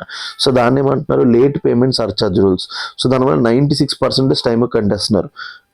Outstanding dues fell to 4,000 crores by January 2026 from 1.35 lakh crore. ముందు ఎంత ఉండేవంటే అవుట్స్టాండింగ్ డ్యూస్ 1.35 lakh crore, అది 4,000 crores పడిపోయాయి. Distribution utility payment cycles reduced to 113 days in financial year compared to 178 days in financial year 2021 అనమాట. So వీళ్ళు కూడా ఫాస్ట్గా payment చేస్తున్నారు. Policy outlook. The proposed electricity amendment bill is expected to further improve discom efficiency and financial health. So కొత్తగా bill తీసుకొని రాబోతున్నారు electricity amendment bill. ఒకవేళ అది అయితే ఇంకా పెరుగుతాయంట. So government expects continued improvement across operational and financial performance indicators. So government ఇంకా చూసుకుంటుంది. సో ఎలక్ట్రిసిటీ రిఫార్మ్స్ అంటే ఎవరి కింద ఉంటుంది, ministry of power. The ministry has attributed the turnaround to loss reduction, payment discipline, and regulatory reforms. So the ministry has attributed the turnaround to loss reduction, meaning loss తగ్గించుకోవడానికి, payment discipline, and regulatory reforms. It views the recent performance as new phase of distribution sector. So మెయిన్గా దీన్ని ఒక కొత్త ఫేజ్గా చూస్తుంది. ఎప్పుడు లాసులు ఉన్న వాళ్ళు ప్రాఫిట్లోకి వెళ్తే అట్లానే ఉంటుంది అన్నమాట. సో చూడండి, ఇలాంటివి మీకు మెయిన్స్ క్వశ్చన్ రావచ్చు, ఎందుకంటే ఇప్పటి వరకు లాసులు ఉన్నాం కాబట్టి ఇది ఒక బిగ్ న్యూస్. ఎలక్ట్రిసిటీ సెక్టర్లో నన్ను అడిగితే ఈ 4,000 crore ఏదైతే ప్రాఫిట్ ఉందో ఇది ఒక బిగ్ న్యూస్ అనమాట. దీనికి కావాల్సినవి ఏవేవైతే అన్నీ చేస్తామో ఇవన్నీ కూడా మీ మెయిన్స్ ఆన్సర్ రైటింగ్లో కూడా మీరు యూజ్ చేసుకోవచ్చు. Consider the following statements regarding India's power distribution utilities. Aggregate technical and commercial losses have declined to 15%. ముందు ఎంత ఉండేది 24% ఎంత ఉండేది, ఇప్పుడు aggregate and technical commercial losses 15% పడిపోయిందా లేదా? First statement is right.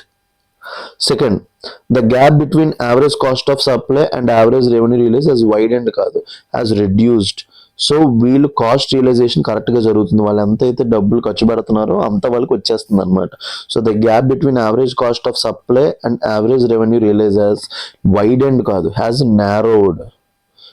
narrowed in recent years. So answer to this question is one only.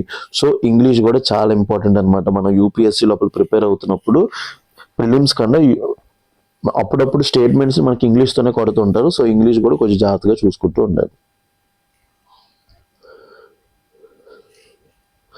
Next, India invited to join Gaza peace board. So Gaza piece process ఏదైతే ఉందో దానికోసం ఇండియాని కూడా పిలిచారు, పాకిస్తాన్ కూడా పిలిచారు అనమాట.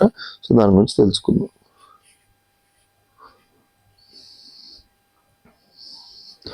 The United States has invited India to be part of proposed board of peace for Gaza. మన గాజా ఏదైతే మన పాలస్తీన్ ఇంకా ఇజ్రాయెల్కి అవుతుందో గాజా గురించి పీస్ కోసం. But New Delhi has not yet responded. Trump పిలిచాడు బట్ మన వాళ్ళు ఇంకా రెస్పాండ్ అవ్వాలి. The board is expected to oversee funding and governance arrangements for Gaza's redevelopment during a transitional phase. So దాని గురించి చాలా కాస్ట్ అవుతుందంట, గాజా రీడెవలప్మెంట్కి చాలా కాస్ట్ అవుతుందంట. నియర్లీ 50 lakh crore అంత చెప్తున్నారు అనమాట. సో అంత అవ్వడానికి అవుతుంది. దాని గురించి ఇండియాని కూడా పిలిస్తే ఇండియా మాట్లాడలేదు. Invitation to India. So United states president Donald Trump. So నా క్వశ్చన్ ఏంటంటే మీ అందరికీ, ఇప్పుడు ఇజ్రాయెల్కి ప్యాలెస్తీన్కి మధ్య వార్ అవుతుంది. ప్యాలెస్తీన్లో హమాస్, ఇజ్రాయెల్ గవర్నమెంట్, వీళ్ళిద్దరికి మధ్య కరెంట్కి ఇప్పుడు పీస్ లైన్ ఉందన్నమాట. ఇప్పుడు ప్రెసెంట్ ఒక లైన్ ఉంది, ఆ లైన్ పేరు ఏంటో చెప్పండి. నెక్స్ట్ ఇయర్ ఎగ్జామ్స్లో అడగవచ్చు, what is the line between temporary line between Palestine and Israel, దాని పేరు ఏంటో కింద కామెంట్ సెక్షన్ లోపల కామెంట్ చేయండి. United states president Donald Trump invited Trump to join the proposed Gaza peace board. Gaza piece బోర్డ్లో invite చేశారనమాట. The invitation was conveyed through diplomatic channels and social media communications. So మెయిన్గా social media, truth social ఇలాంటివి ఉంటాయి కదా, వాటిల్లో పిల్లలు start చేశారు రెండమ్మ రండి అని. Indian official stated that no decisions has yet been taken. So మన వాళ్ళు ఇంకా ఏ డెసిషన్స్ తీసుకోలేదని చెప్తున్నారు అనమాట. About the Gaza peace board, the board of peace for Gaza is proposed as a temporary governance and oversight mechanism. The board of peace for Gaza is a temporary, next year prelims అడగొచ్చు, అది permanent అంటాడు, మీరు ఏమని పెట్టాలి, temporary governance and oversize mechanism. It is expected to be headed by Donald Trump. Obviously అతనే మొత్తం ప్రాసెస్లో ఉంది కాబట్టి Donald Trump, and include other heads of state and international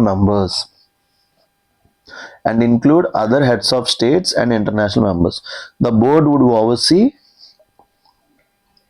international funding of Gaza's redevelopment అనమాట. మెయిన్గా గాజాస్ రీడెవలప్మెంట్ గురించి, international funding గురించి వస్తాడు. Proposed governance agreement for Gaza. Gaza is envision to be temporarily administered by temporary technocratic Palestinian committee. సో ఈ Gaza ఏదైతే ఉందో దాన్ని ఎవరు చేస్తారంటే టెక్నోక్రాటిక్ పాలస్తీనియన్ కమిటీ, ఒక టెంపరరీ కమిటీ చూస్తుంది. This transition body would function until Palestinian Authority completes a reform program. So ఈ టెంపరరీ టెక్నోక్రాటిక్ పాలస్తీనియన్ కమిటీ ఎప్పటి వరకు తనని అడ్మినిస్ట్రేట్ చేస్తుందంటే గాజాని పాలస్తీనియన్ అథారిటీ అనేది రిఫార్మ్ చేసినంత వరకు. Hamas is being pressured to relinquish its governance role in Gaza. So హమాస్ని మెయిన్గా ప్రెజరైజ్ చేస్తున్నారు అనమాట, తన యొక్క ఏదైతే గవర్నెన్స్ రోల్లో తన యొక్క రోల్ ఉందో తను ఆపేయమని చెప్పి. సో గుర్తుపెట్టుకోండి, గాజా లోపల ఇప్పుడు పీస్ బిల్డింగ్ ప్రాసెస్ ఉంది. బీస్ మెయిన్గా రీడెవలప్మెంట్ ప్రాజెక్ట్స్, దాన్ని ఏమంటున్నారు, బోర్డ్ ఆఫ్ పీస్ అంటున్నారు అనమాట. గాజా పీస్ బోర్డ్, దాన్ని డొనాల్డ్ ట్రంప్ చేయబోతున్నారు. గాజా లోపల ఇప్పుడు గవర్నెన్స్ ఎవరు చూసుకుంటారంటే temporary technocratic Palestinian committee until Palestinian authority completes reform. అందులోపల హమాస్ ఉండొద్దు. So international stabilisation force. The US is working with partners to create a temporary international stabilization force for Gaza. So US ఒక force కూడా create చేద్దాం అనుకుంటుంది. దాని పేరు ఏంటి? Temporary international stabilisation force. The international stabilisation force is not a UN peace keeping force. So మనం నార్మల్గా blue helmets అంటాం కదా యుఎన్ పీస్ కీపింగ్స్ని. సో దాంతో దీన్ని కన్ఫ్యూజ్ చేసుకోవద్దని చెప్తున్నారు అనమాట. So you should not see it as a separate force అనమాట. You should see it as a separate force. So international stabilisation force అనేది ఓన్లీ ఎవరి కోసం? గాజా కోసం అనమాట. It is different from peacekeeping forces. Peacekeeping ఫోర్సెస్కి ఇంకొక name ఏంటి? Blue helmets అంటాం అనమాట.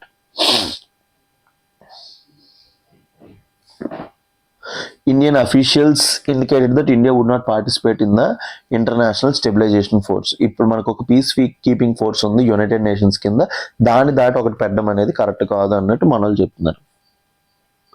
Regional and international response. Several countries including Jordan, Greece, Cyprus and Pakistan have reportedly received invitations. So చాలా countries, Jordan, Greece, Cyprus and Pakistan, వాళ్ళందరికీ invitations వచ్చాయి. The plan follows earlier diplomatic engagement after Israel-Hamas conflict. So మెయిన్గా ఆ yellow line పెట్టారు కదా, ఆ line పేరు ఏంటంటే ఎల్లో లైన్ అనమాట. మీరు చాలా మంది కామెంట్ సెక్షన్లో కామెంట్ చేయరు కాబట్టి చెప్పేస్తున్నాను. So the proposal aims to link security stabilization with political and administrative reforms. మెయిన్గా ఇంటర్నేషనల్ స్టెబిలైజేషన్ ఫోర్స్తో సెక్యూరిటీ స్టెబిలైజేషన్ తెచ్చి పొలిటికల్ అండ్ అడ్మినిస్ట్రేటివ్ రిఫార్మ్స్ కూడా పెడదాం అనుకుంటున్నారు. సో ఇప్పుడు ఇండియా ఏం చెప్పింది? 2 స్టేట్ సొల్యూషనే చెప్పింది అనమాట గాజాకి. India has traditionally supported 2 state solution. India ఎప్పటి నుంచో ఒకటే స్టాండ్ మీద ఉంది, 2 state solution and humanitarian assistance to people of Palestine. India always sensitises people of Palestine అనమాట. ఎప్పుడు కూడా ఎమికబుల్గా ఇద్దరు కలిపి, ఇజ్రాయెల్ పాలస్తీన్ కలిపి డెసిషన్కి రావాలి, థర్డ్ పార్టీ ఇన్వాల్వ్మెంట్ లేకుండా అనేసి ఇండియా ఫీల్ అవుతుంది అనమాట. Participation in the board could involve political sensitivities given India's relations with Israel and Arab world and the global south. So ఇందులోపల ఉంటే ప్రాబ్లమ్స్ అవ్వచ్చు, ఎందుకంటే మనకి ఇజ్రాయెల్ క్లోజ్, అరబ్ వరల్డ్ క్లోజే. సో ఎవరి తరపున మాట్లాడినా ఇంకొకరు ఫీల్ అవుతారు అనమాట. ఇండియా నాన్ రెస్పాన్స్ సజెస్ట్ a cautious and calibrated diplomatic approach. So India ఏమి రెస్పాండ్ అవ్వకపోవడానికి కారణం ఒక కాషియస్ అప్రోచ్ ఇది. Additional information regarding Palestinian Authority. The Palestinian Authority is expected to regain a role in Gaza after institutional reform. So Palestinian లోపల దాన్ని control చేసేది Palestinian authority అనమాట. అది రిఫార్మ్ చేశాక తన రోల్ ఇచ్చేస్తారు. International funding and legitimacy are link to its reform and administrative capacity. అంటే ఏమీ లేదు, హమాస్ని బయటికి తోలాలి, రిమూవ్ హమాస్. సో అప్పుడే obviously it will get its legitimacy. So దీని బేస్ మీద ఒక prelims practice question. Consider the following statements regarding proposed Gaza Peace Board. It is intended to oversee redevelopment funding for Gaza during transitional governance phase. So international proposed Gaza Peace Board అందుకోసమే కదా redevelopment funding డబ్బులు అందరూ ఇస్తారనేసి. India has formally agreed to participate in both Gaza Peace Board and International Stabilization Force. India అనేది అసలు ఏం చెప్పలేదు. International stabilisation force అయితే జాయిన్ అవ్వడం చెప్పింది, బట్ కాజా పీస్ బోర్డులో అయితే అసలు ఏం రెస్పాండ్ అవ్వలేదు, కాషియస్గా ఉంది. ఎందుకంటే ఒకవైపు అరబ్ స్టేట్స్ ఉన్నాయి, ఇంకొక వైపు ఇజ్రాయెల్ ఉన్నాయి అనమాట. So international stabilisation force is different from peacekeeping forces. గుర్తుపెట్టుకోండి, ఇంటర్నేషనల్ స్టెబిలైజేషన్ ఫోర్స్ అనేది it is related to Gaza, stability in Gaza.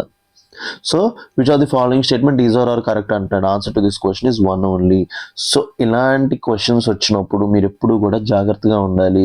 So India గురించి తెలియకపోతే మనం ఆన్సర్ చేయడం కష్టమైపోతుంది అనమాట. Next prelims article.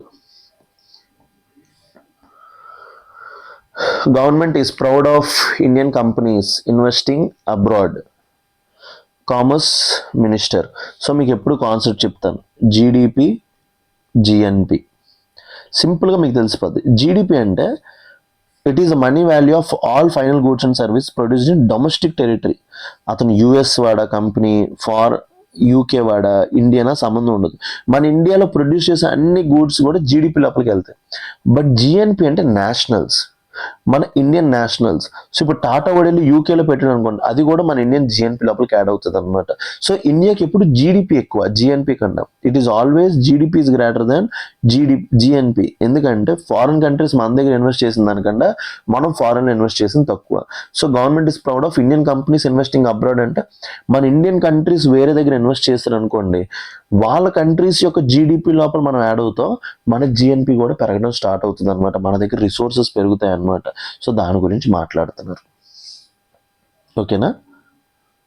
ఎప్పుడు కూడా ప్రతిదీ కూడా ఎగ్జామ్ పాయింట్ ఆఫ్ వ్యూలో చూస్తూ ఉండండి. Always always look it from the exam point of view. The Commerce Minister highlighted the sharp rise in outward foreign direct investment. Sharp rise in what? Outward foreign direct investment.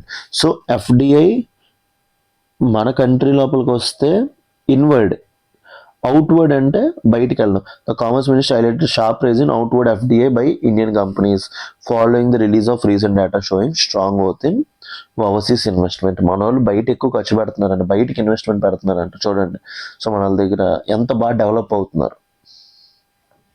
Rising outward investment.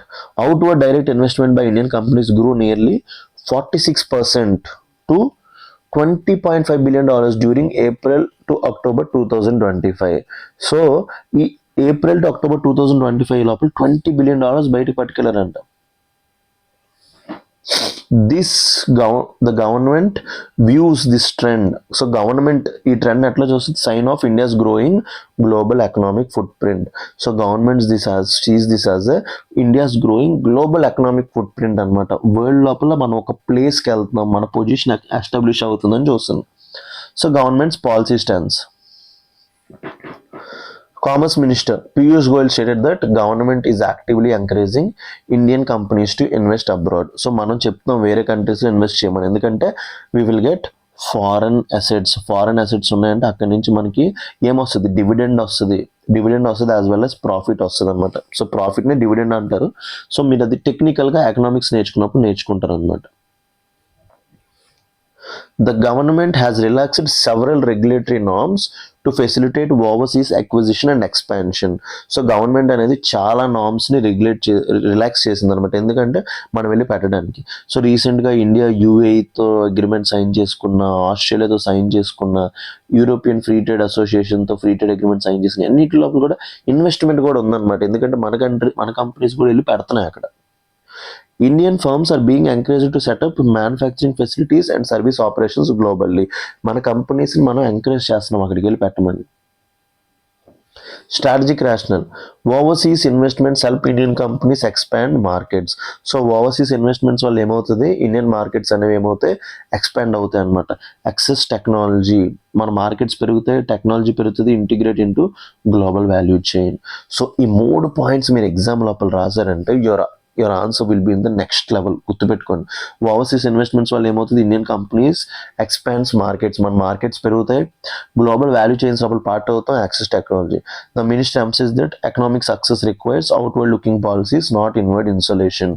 So economic success ఉండాలనుకుంటే outward looking policies. ఇప్పుడు నేను ఒక పెద్ద company పెడుతున్నాను, నేను success అవ్వాలంటే వేరే ఊర్ల లోపల నా బ్రాంచ్ పెడితే నేను సక్సెస్ అవుతాను, నా ఊర్లో బ్రాంచ్ పెట్టుకొని నా ఊర్లో ఉండిపోతే నేను సక్సెస్ అవుతాను.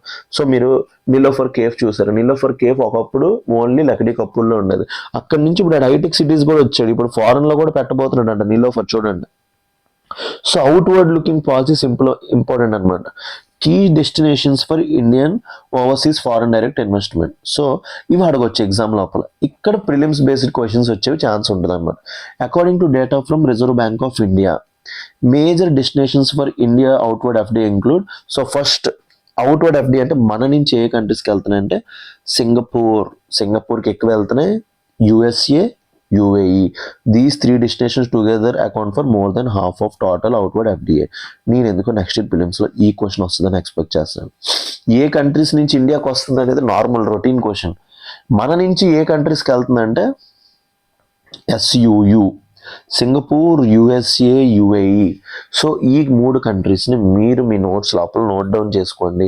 అవుట్వర్డ్ FDI ఏ కంట్రీస్కి ఎక్కువ వెళ్తుందంటే సింగపూర్, USA, UAE. నాకెందుకో my left eye is blinking అనమాట, ఎందుకు ఇది అడుగుతాడు ఇది అని చెప్తున్నాడు. So Singapore, USA, UAE 3 countries కూడా ఎక్కువ అవుట్వర్డ్ FDI వెళ్తుంది. సెక్టరల్ కంపోజిషన్ ఏ సెక్టర్స్కి ఎక్కువ వెళ్తుందంటే nearly 90% of India's outward FDI మెయిన్గా ఏంటి, ఫినాన్షియల్, మన UPI పేమెంట్స్ వీటిలోనే మనం తోపు కాబట్టి మనం ఎందులో వెళ్తుందండి, financial services, insurance, business. So చూడండి, మ్యానుఫ్యాక్చరింగ్ ఏం లేదు. This reflects growing strength in service led global expansion. మన ఇండియా అనేది సర్వీస్ లెడ్ గ్లోబల్ ఎక్స్పాన్షన్ లోపల తోపవుదాం అనుకుంటుంది. So nearly 90% of India's outward FDI is concentrated in మెయిన్గా ఫినాన్షియల్ సర్వీసెస్ లోపలికి వెళ్తుంది, ఇన్సూరెన్స్ లోపలికి వెళ్తుంది, బిజినెస్ సర్వీసెస్ లోపలికి వెళ్తుంది. సో మెయిన్గా సర్వీస్ సెక్టర్, నాట్ మ్యానుఫ్యాక్చరింగ్. మిమ్మల్ని అడగొచ్చు, India is investing outward FDI in manufacturing అంటే తప్పు అవుతుంది. It is investing in service. Questions అనేవి ఇంత డెప్త్గా వస్తాయి. నేను ఇప్పుడు చెప్తున్నానంటే it is not a normal thing. So additional information, Reserve Bank of India, RBI tracks and regulates outward FDI under from ఆ ఫారెన్ ఎక్స్చేంజ్ మేనేజ్మెంట్ యాక్ట్ ద్వారా RBI చూసుకుంటుంది. Liberalised norms have made overseas investment simpler and faster for Indian companies. మెయిన్గా norms and regularise చేయడం help అవుతుంది. So మెయిన్గా ఏ కంట్రీస్కి వెళ్తున్నాయి, Singapore, USA, UAE. ఏ sector లోపలికి ఎక్కువ వెళ్తుంది అవుట్వర్డ్ FDI, సర్వీసెస్ లోపల ఫినాన్షియల్ అండ్ ఇన్సూరెన్స్ సర్వీసెస్ లోపలికి ఎక్కువ వెళ్తుంది. సో ఈ ఒక్క డేటా గుర్తుపెట్టుకుని చాలు, ఇంకేం అవసరం లేదు. ఎగ్జామ్కి అది ఒక్కటే ఇంపార్టెంట్ అనమాట. సో మీకు ఎగ్జామ్కి ఏది ఇంపార్టెంటో అది నేను ప్రొవైడ్ చేయడానికి I'm trying my best. So ఇది అట్లా ఫాలో అయిపోయి చాలు.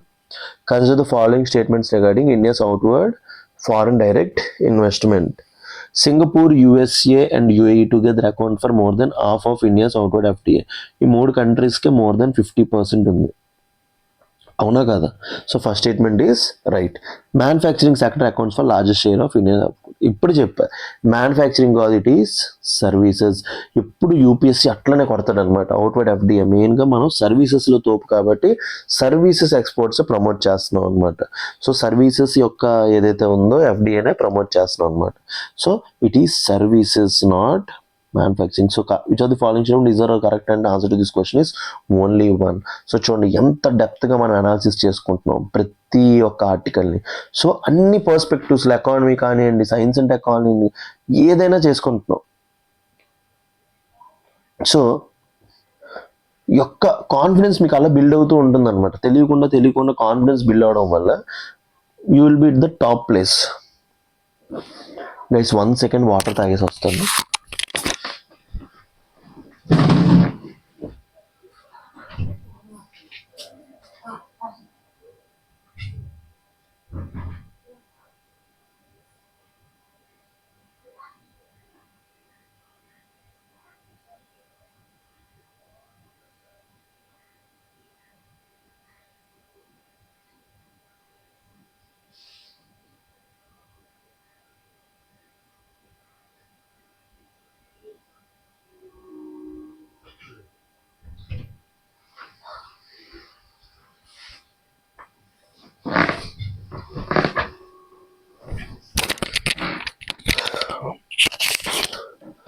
కంటిన్యూస్గా చెప్పడం అంటే మెయిన్గా stress on the throat.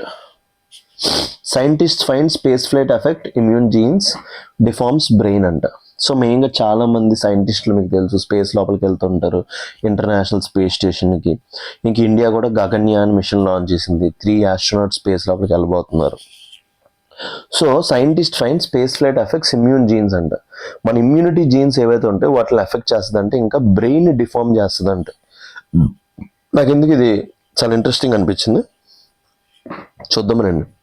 Recent scientific studies have highlighted that how space flight and microgravity. So స్పేస్లో ఉండే ఎన్వైర్న్మెంట్ని, వ్యాక్యూమ్ బేస్డ్ ఎన్వైర్న్మెంట్ని ఏమంటామంటే మైక్రోగ్రావిటీ అంటాం అనమాట. ఈ పదం ఏంటి, మైక్రోగ్రావిటీ. సో మైక్రోగ్రావిటీ అంటే ఏమనుకోవద్దు, స్పేస్ ఎన్వైర్న్మెంట్ని ఏమంటామంటే microgravity. Alter human gene expression. So దానివల్ల ఏమవుతుంది, హ్యూమన్ జీన్ ఎక్స్ప్రెషన్ అనేది ఆల్టర్ అవుతుంది and cause reversible structural changes in the brain. So దానివల్ల ఏమవుతుంది, reversible and cause reversible structural changes in the brain and raising concerns for long duration space missions to moon and Mars. So moon Mars లోపలికి వెళ్తే దానివల్ల problems ఇంకా పెరిగే chances ఉన్నాయి.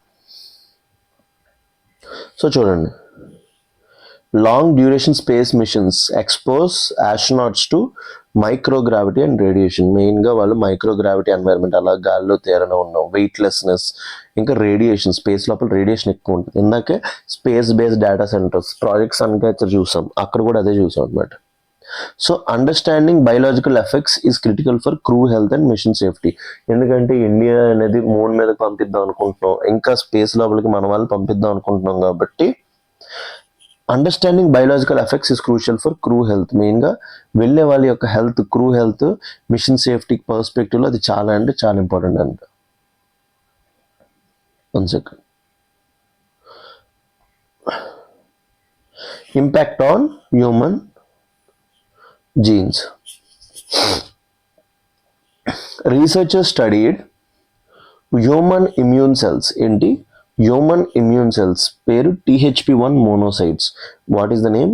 THP1 monocytes. THP1 monocytes sent to international space station. So human immune సెల్స్ని international space station పంపించారంట. పేరేంటి? THP1 monocytes. Monocytes అని కనబడ్డాయంటే these are known as immune cells.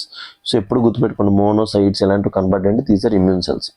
Space conditions significantly altered gene expression in these cells.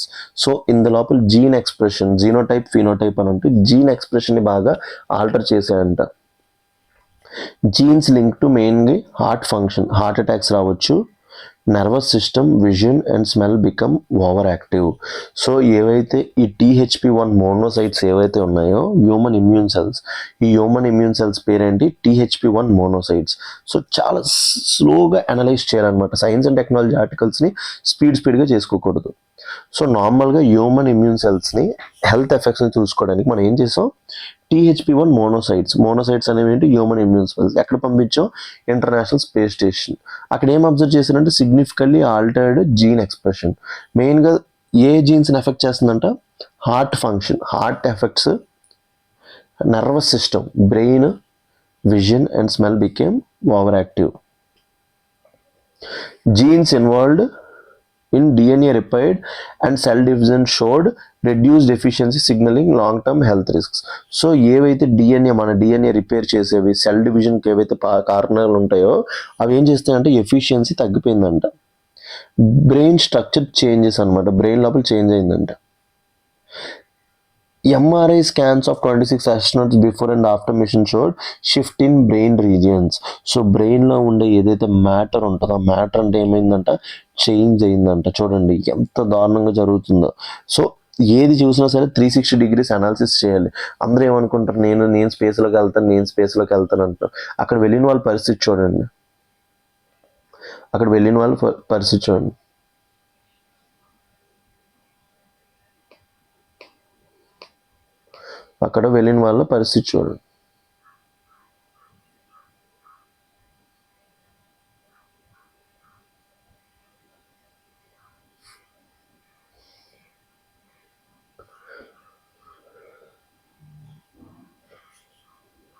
One second, guys.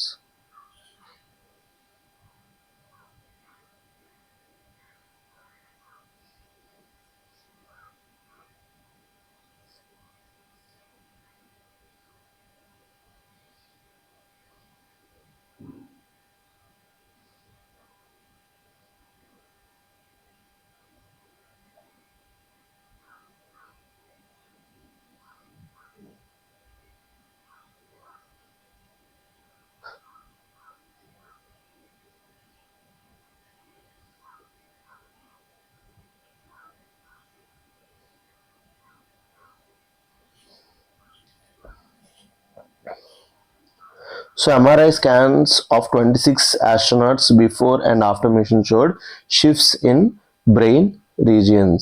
So brain region shift అవుతుందంట. Movement and sensation related areas were most affected. మెయిన్గా ఎక్కువగా movement related effects ఎక్కువయ్యంట. In astronauts who spent 1 year in space and supplementary motor cortex shifted upward about 2.52 mm. మెయిన్గా 2.52 mm అనేది ఏదైతే ఉందో అది shift అయిందంట. Performance implications, greater shifts in posterior insula were associated with poorer balance performance after return to earth అనమాట. మెయిన్గా posterior insula ఏదైతే ఉందో ఎఫెక్ట్ అవుతుంది అనమాట. Astronauts were tested at different times post mission showing temporary functional impacts. Guys, 1 second, guys 1 second. అమ్మ క్లాస్లో ఉన్నానమ్మా.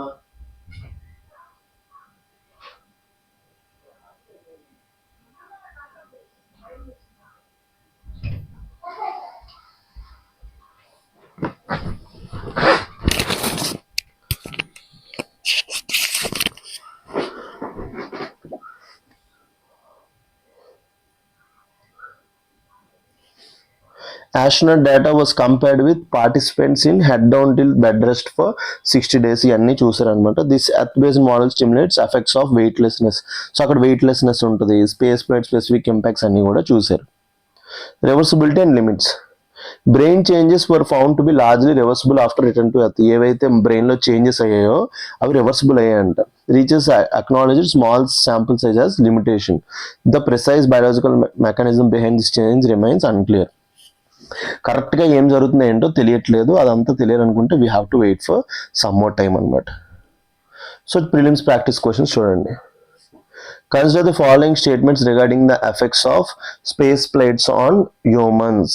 Consider the following statements regarding the effects of space flights on humans. Space flight can alter immune gene expression and reduce efficiency of DNA repair mechanisms. Space flights can alter immune gene expression and reduce efficiency of DNA repair mechanisms. మెయిన్గా అదే జరుగుతుంది కదా, reduce DNA mechanisms తగ్గుతున్నాయి కదా. So first statement is right. Structural changes observed in astronauts brains due to microgravity are completely permanent. కాదు, reversible. మళ్ళీ వాళ్ళు భూమి మీదకి వచ్చాక చేంజెస్ అనేవి రివర్సిబుల్ అవుతుంది. So answer to this question is 1 only. So ఇలాంటి క్వశ్చన్స్ అడగొచ్చు. So UPSC wants to know, ఎందుకంటే ఇండియా గగన్యాన్ మిషన్ చేద్దాం అనుకుంటుంది, హ్యూమన్స్ని మూన్ మీదకి పంపిద్దాం అనుకుంటుంది కాబట్టి ఆ పర్స్పెక్టివ్స్లో ఇలాంటి క్వశ్చన్స్ కూడా వచ్చే ఛాన్సెస్ అనేవి ఎక్కువ ఉన్నాయన్నమాట. So next, now Guillain Barre syndrome అంటారు. Outbreak claims 2 lives in MP. So Guillain Barre syndrome అనేది ఇలాంటి ఏవైనా ఒక డిసీజ్ కానీ ఏదైనా న్యూస్లో ఉంటే ఇలాంటివి ఎగ్జామ్స్లో వచ్చే ఛాన్సెస్ ఉన్నాయన్నమాట. 2 children died due to Guillain-Barré syndrome in Madhya Pradesh, Nemours district, prompting health authorities to set up special hospital wards and initiate investigation into possible causes అనమాట. సో మెయిన్గా మనకు తెలియాల్సింది ఏంటి, గులియన్-బెర్రే సిండ్రోమ్ తెలియాలి అంతే అనమాట. సో మధ్యప్రదేశ్ నెమోజ్ డిస్ట్రిక్ట్స్లో జరిగింది. సో మెయిన్గా ఇదేంటి డిసీజ్ ఏంటో కూడా తెలుసుకుందాం. 2 minors from Manasa area of Nemours district died due to GBS. ఈ GBS సిండ్రోమ్ వల్ల చనిపోయారు. 18 cases were detected over few days. మెయిన్గా ఫ్యూ డేస్లో 18 కేసెస్ వచ్చాయంట, including 9 confirmed and 9 suspected cases. 9 మందికి కన్ఫర్మ్ అయిపోయింది, 9 మందికి suspected. A special ward was established at the civil hospital while serious cases were referred to larger hospitals. So మెయిన్గా serious. Government response ఏంటి, the state health minister reviewed the situation with district officials. The state government is bearing treatment cost for all patients. ఈ Guillain Barre syndrome ఏదైతే ఉందో దాని treatment cost మొత్తం state government చూసుకుంటుంది. National joint out break response team from Delhi schedule to investigate the source of infection ఎక్కడి నుంచి వచ్చిందో వాళ్ళు చూసుకుంటారంట. సో ఏమేమి తీసుకుంటున్నారు, samples of blood, serum, food items and water were send to laboratories in Hyderabad, Kolkata and Pune. So వాళ్ళ యొక్క శాంపుల్స్ని హైదరాబాద్, కోల్కతా, పూణేకి పంపించారు. ఇనిషియల్ ఇన్వెస్టిగేషన్స్ ఏంటి, no contamination detected initially in water purification plant. Further testing is under way to identify the infection. ఈ Guillain Barre syndrome ఏదైతే ఉందో ఇది రావడానికి వాటర్ వల్ల ఏ ప్రాబ్లం లేదంట. సో ఇంకా నెక్స్ట్ ఎందుకు ఇన్ఫెక్షన్ వచ్చిందో తెలుసుకోవడానికి చూద్దాం. ఇది చాలా అంటే చాలా ఇంపార్టెంట్, ఎప్పుడు పడుతుంది అప్పుడు న్యూస్లో ఉంటుంది ఈ డిసీజ్. సో ఇది ఎగ్జామ్లో వచ్చే ఛాన్సెస్ ఎక్కువ ఉన్నాయన్నమాట. Guillain Barre syndrome, nature of the disease. Guillain Barre syndrome is a serious autoimmune disorder. ఇక్కడ ఒక పదం మాట్లాడు, ఏమన్నాడు? ఆటో ఇమ్యూన్ డిజార్డర్ అన్నమాట. సో ఇమ్యూనిటీ అంటే ఏంటి? When antigens enter our body, ఏవైతే బయట నుంచి వస్తాయో ఏజెంట్స్, విలన్స్ వస్తారో అప్పుడు మన బాడీ హీరోస్ని వదులుతుంది, వాటినే యాంటీబాడీస్. సో నార్మల్గా ఇది ఇమ్యూనిటీ. బట్ ఇక్కడ ఒక పదం వాడాడు, ఈ ఇమ్యూనిటీకి ఇంకొక స్టార్ట్ చేసాడు, ఆటో ఇమ్యూన్ అన్నాడు. ఆటో ఇమ్యూన్ అంటే మన బాడీలో ఇమ్యూన్ సిస్టమ్ ఏదైతే ఉందో మన బాడీ పార్ట్స్ని అటాక్ చేయడం స్టార్ట్ చేస్తుంది అనమాట. నార్మల్గా మన బాడీలో ఇమ్యూనిటీ ఎవరిని అటాక్ చేయాలి? యాంటీజెన్స్ని అటాక్ చేయాలి. బట్ మన ఓన్ బాడీ యొక్క పార్ట్స్ని అఫెక్ట్ చేసి దీన్ని ఆటో ఇమ్యూన్ డిజార్డర్ అంటాం అనమాట. So Guillain-Barré syndrome is a serious autoimmune disorder affecting the peripheral nervous system. మెయిన్గా పెరిఫెరల్ నర్వస్ సిస్టమ్ ఇది ఎఫెక్ట్ చేస్తుంది. It causes weakness, tingling and numbness which may progress to temporary paralysis lasting months. మెయిన్గా ఏమవుతుందంటే joints ఇవన్నీ కూడా week అయిపోవడం, numbness వచ్చేస్తుంది అనమాట. అలా అప్పుడప్పుడు తెలియకుండా కామన్లోకి వెళ్ళిపోయి చనిపోయి కూడా ఛాన్సెస్ ఉంటాయి. Nerves controlling movement, pain, temperature and touch are affected. మెయిన్గా నర్వ్స్ని అటాక్ చేసేస్తుంది ఇది. Most common in adults and males. మెయిన్గా అబ్బాయిలు మనకే ఏజ్ 21 అండ్ అబవ్ మనందరినీ అడల్ట్స్ అంటారు, but can affect all age groups including children. అందరినీ అఫెక్ట్ చేయొచ్చు, మెయిన్గా మేల్స్ అండ్ అడల్ట్స్ని అఫెక్ట్ చేస్తుంది. Causes and risk factor. Causes and risk factor.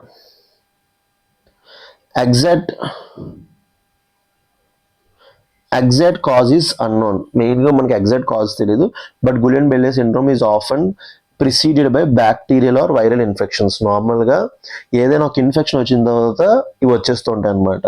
ఆ బ్యాక్టీరియాని అటాక్ చేయబోయి మన ఇమ్యూన్ సిస్టమ్ మనల్ని అటాక్ చేస్తుంది. According to World Health Organization, infections trigger the immune system to mistakenly attack nerves. So ఆ బ్యాక్టీరియాని అటాక్ చేయబోయి మన నర్వ్స్ని అటాక్ చేస్తుంది. Rarely vaccination or surgery may slightly increase risk, but this risk is much lower than the lower infection related risks అనమాట. మెయిన్గా vaccination or surgery may slightly increase risk అంట, but నార్మల్గా ఇన్ఫెక్షన్ రిలేటెడ్ రిస్క్ తక్కువ ఉంటుంది. Treatment, దీనికంటూ separate treatment లేదు. There is no definitive cure, but early treatment improves outcomes. So దీనికంటూ separate treatment లేదు, బట్ ఎర్లీ ట్రీట్మెంట్ అవుతుంది.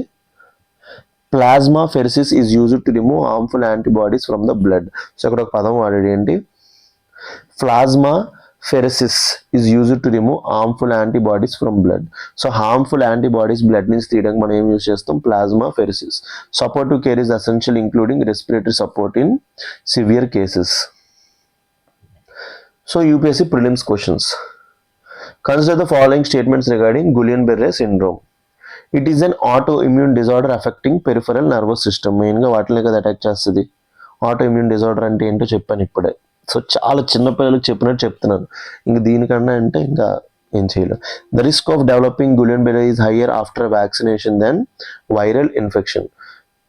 వ్యాక్సినేషన్ కన్నా వైరల్ ఇన్ఫెక్షన్స్ తర్వాత రిస్క్ ఎక్కువ, వ్యాక్సినేషన్ కన్నా వల్ల ఇంపాక్ట్ తక్కువ. Answer to this question is one only. So అలాంటి క్వశ్చన్స్ అడగరు. Just what is Guillain Barre syndrome అంటే it is a autoimmune disorder. Guillain Barre syndrome అంటే ఏంటి? It is a autoimmune disorder అనేసి మీరు గుర్తుపెట్టుకుని చాలు, దానికన్నా మీకు ఇంకేం అవసరం లేదు. So the answer to this question is one only. And last films articles, and last 2 ఆర్టికల్స్కి వచ్చాం. సో మండే కాబట్టి ఇంపాక్ట్ ఎక్కువ ఉంటుంది. Kakinada will be green hydrogen valley of India. CM. Andhra Pradesh current affairs, APPSC exams ఏవైతే ఎగ్జామ్స్ ఉంటాయో వాటి లోపల ఇవి అడుగుతుంటారు అనమాట. కాకినాడ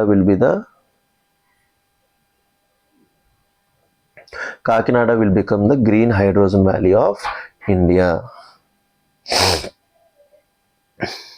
And చూద్దాం. The Andhra Pradesh government has announced Kakinada as the green hydrogen valley of India following foundation laying of large green hydrogen and green ammonia production complex, positioning state as a clean energy hub. ఎందుకంటే మనం 2024లో ice policy launch చేసామన్నమాట. ఈ policies అన్నీ మీరు చదవాలి, APPSC exams prepare అయిన ప్రతి ఒక్కరు కూడా చదవాలి. ఐస్ పాలసీ అంటే ఇంటిగ్రేటెడ్ క్లీన్ ఎనర్జీ పాలసీ. దాని ప్రకారం ఏపీని మనం ఒక రెన్యూబుల్ ఎనర్జీ హబ్గా తయారు చేద్దాం అనుకుంటున్నాం. అందులో పాటుగానే కాకినాడ లోపల ఇప్పుడు ఏం లాంచ్ చేస్తాం? Green hydrogen valley. ఎందుకంటే ఇక్కడ మనం గ్రీన్ హైడ్రోజన్ని, గ్రీన్ అమోనియాని ప్రొడ్యూస్ చేద్దాం అనుకుంటున్నాం. సో ఈ హ్యాబర్స్ ప్రాసెస్ యూస్ చేసి అమోనియాని ప్రొడ్యూస్ చేస్తాం. సో నార్మల్ గ్రీన్ హైడ్రోజన్ అంటే ఏంటి? ఎలక్ట్రాలిసిస్ ఆఫ్ వాటర్ని ఏం చేస్తాం? డివైడ్ చేస్తాం H2 ప్లస్ O2 కింద. ఈ హైడ్రోజన్ ఏమంటాం? Green hydrogen. ఎప్పుడు దాన్ని గ్రీన్ అంటాం? యూస్ చేసే ఎనర్జీ ఏదైతే ఉందో రెన్యూబుల్ ఎనర్జీ యూస్ చేసి ఎలక్ట్రాలిసిస్ ప్రాసెస్ ద్వారా వాటర్ని డివైడ్ చేస్తే హైడ్రోజన్ని గ్రీన్ హైడ్రోజన్ అంటాం అనమాట. సో కాకినాడని మనం ఏం చేద్దాం అనుకుంటున్నాం? Green hydrogen valley of India కింద తయారు చేద్దాం అనుకుంటున్నాం. సో చూడండి, Andhra Pradesh chief minister N Chandrababu Naidu declared Kakinada as the green hydrogen valley of India. The announcement was made during the Bhumi Puja for major green energy projects in the region. Green hydrogen and ammonia complex. A 15,600 crore green hydrogen and green ammonia production complex is being set up. ఎవరు పెడుతున్నారు? The project is being developed by AM Green, company parent AM Green and Greenco Group. The complex will be spread across 495 acres in the Kakinada. ఈ complex అనేది ఎన్ని acres ఉంటుంది? 495 acres in Kakinada.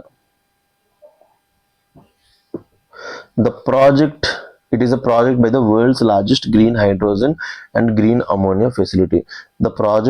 It is projected to be world's largest green hydrogen and green ammonia. So ఇది world's largest కాబట్టి ఎలాంటి questions UPSC లోపల కూడా వచ్చే ఛాన్స్ ఉన్నాయన్నమాట. సో ఎవరు పెడుతున్నారు ఆ ప్రాజెక్ట్ని? Green co limited, AM green company, 495 acres లోపల. First production target is 0.5 million metric tons. 0.5 million metric tons of green ammonia by mid-2027. So mid-2027. Hello sir, sir Hindi analysis record చేస్తాం ఒక్క file. అందాక అప్పుడు gap ఇచ్చి చేస్తున్నాను. ఏం చేస్తాను? The first production target is 0.5 million metric tons of green ammonia by mid-2027. The annual production capacity is planned to reach 1.5 million metric tons. So అంతా 1.5 million metric tons అన్నమాట. Technology and investment. AM Green will invest an additional 2,000 crore to deploy 2 gigawatt of all-terrain electrolyzers at Kakinada facility. ఎందుకంటే green hydrogen produce చేయాలంటే electrolysis చేయాలని కదా, దానికి కావాల్సింది ఏంటి? Electrolysers కావాలి. The project relies on renewable energy based electrolysis, reducing carbon emissions. Export orientation. Green ammonia produced at Kakinada will be supplied mainly to Europe. ఇప్పుడు Europe అంతా ఏమంటుంది? రెన్యూబుల్ ఎనర్జీ మీద డిపెండ్ అవుతుంది అంటుంది కాబట్టి యూరోప్కి వెళ్తుంది. Germany is identified as a major importer. So జర్మనీకి mainly importers. And offtake agreement has been sign between AM Green and Uniper global commodities అంట. స్ట్రాటజిక్ సిగ్నిఫికెన్స్ ఏంటి? The project supports India's clean energy transition and export led growth in green fuels. మెయిన్గా మన green hydrogen mission 2030కి 5 million metric tons ఏదైతే చేద్దాం అనుకుంటున్నామో so దానికి ఇది బాగా హెల్ప్ అవుతుంది. It strengthens India's Europe energy cooperation alliance with global decarbonisation goals అనమాట. సో దీని బేస్ మీద మీకు ఒక ప్రిలిమ్స్ క్వశ్చన్ ఇచ్చాను, చూడండి. Consider the following statements regarding green hydrogen and green ammonia.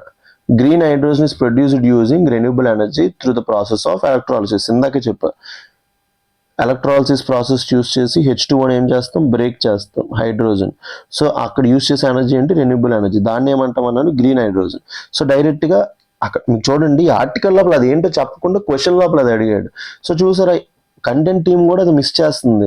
But question లోపల క్వశ్చన్ ఇచ్చినప్పుడు మాత్రం అది అడుగుతుంది అనమాట. అందుకోసం ఎప్పుడు కూడా అనాలిసిస్ ఎప్పుడు చేసినా సరే కాన్సెప్ట్ ఓరియంటెడ్గా చేయాలన్నమాట. First statement is right. Second, green ammonia is primarily used as a carbon free fuel for electricity generation only. So మెయిన్గా ఎలక్ట్రిసిటీ కోసమా గ్రీన్ అమోనియా ఫెర్టిలైజర్ కింద యూజ్ చేయండి. సో బేసికలీ అమోనియా అంటే ఏంటి? ఫెర్టిలైజర్ కింద యూజ్ చేస్తాం, పొలాల్లో ఎరువుల కింద యూజ్ చేస్తాం. సో ఇలా ఓన్లీ అనే స్టేట్మెంట్స్ ఏమైనా వచ్చినా యూపీఎస్సీలో రిమూవ్ చేయడం స్టార్ట్ చేయండి. Answer to this question is 1 only అనమాట. ఇలా ఓన్లీ రిమూవ్ చేయడం ఎలా చేయడం, ఇలాంటి టిప్స్ అండ్ టెక్నిక్స్ కోసం మన సమ్యక్ సార్ హ్యాక్ సిరీస్ లాంచ్ చేశారు. 3,000 rupees ఓన్లీ. మీరు ఆ కోర్సెస్ని సబ్స్క్రైబ్ చేసుకోండి, మీకు చాలా అంటే చాలా హెల్ప్ అవుతుంది అన్నమాట.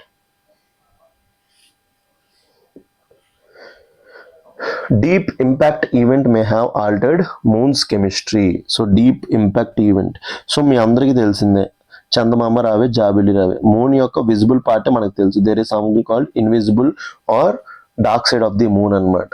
అక్కడి నుంచి శాంపుల్స్ తెచ్చిన మిషనే Chang'e 6 mission of China. Mission పేరేంటి? చైనాస్ యొక్క మూన్ మిషన్ పేరేంటి? చాంగే 6. సో అక్కడి నుంచి శాంపుల్స్ తెస్తే అక్కడ మూన్స్ కెమిస్ట్రీ లోపల డిఫరెన్సెస్ చూసారంట. అదేంటో చూద్దామండి.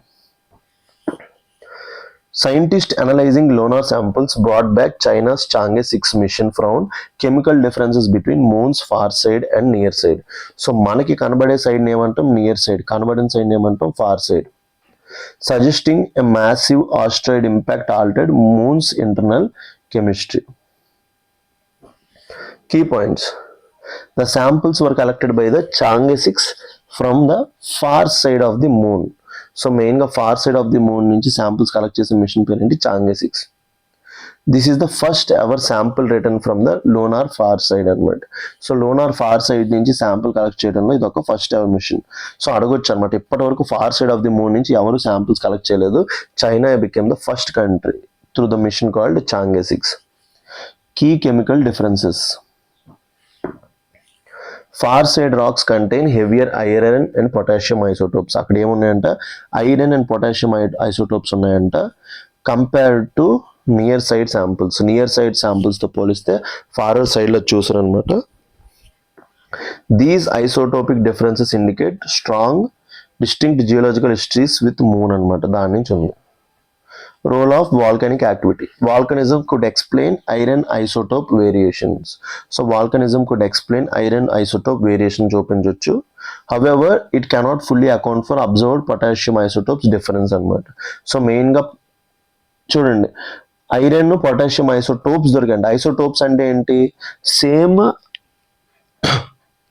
అటామిక్ నెంబర్ ఉంటుంది బట్ డిఫరెంట్ మాస్ నెంబర్ ఉంటుంది అనమాట. వాటిని ఏమంటాం మనం? ఐసోటోప్స్ అంటాం అనమాట. సో అలా heavier iron and potassium isotopes దొరికాయి అనమాట. మెయిన్గా ఏంటి? వాల్కనిజం కుడ్ ఎక్స్ప్లెయిన్ ఐసోటోప్ వేరియేషన్. మెయిన్గా ఐసోటోప్స్ ఎందుకు వచ్చాయి? Asteroid impact isosceles. Scientists link the anomaly to giant asteroid impact that formed the South Pole Aitken Basin అనమాట. మెయిన్గా ఆస్ట్రాయిడ్ వచ్చి తగలడం వల్ల సౌత్ పోల్ దగ్గర ఎయిట్కెన్ బేసిన్. సో మీకు ఇది కూడా అడగొచ్చు, ఎయిట్కెన్ బేసిన్ ఎక్కడ ఉందని అడిగితే అంటార్టికా అంటాడు, బట్ అది ఎక్కడ ఉంది? మూన్ మీద, ఎయిట్కెన్ basin. This impact largely generated extreme heat, causing lighter potassium isotopes to evaporate. This left behind heavier isotope potassium items, altering moon's chemical compositions. So దీనివల్ల ఏంటి? మూన్ గురించి తెలుసుకోవచ్చు అనమాట.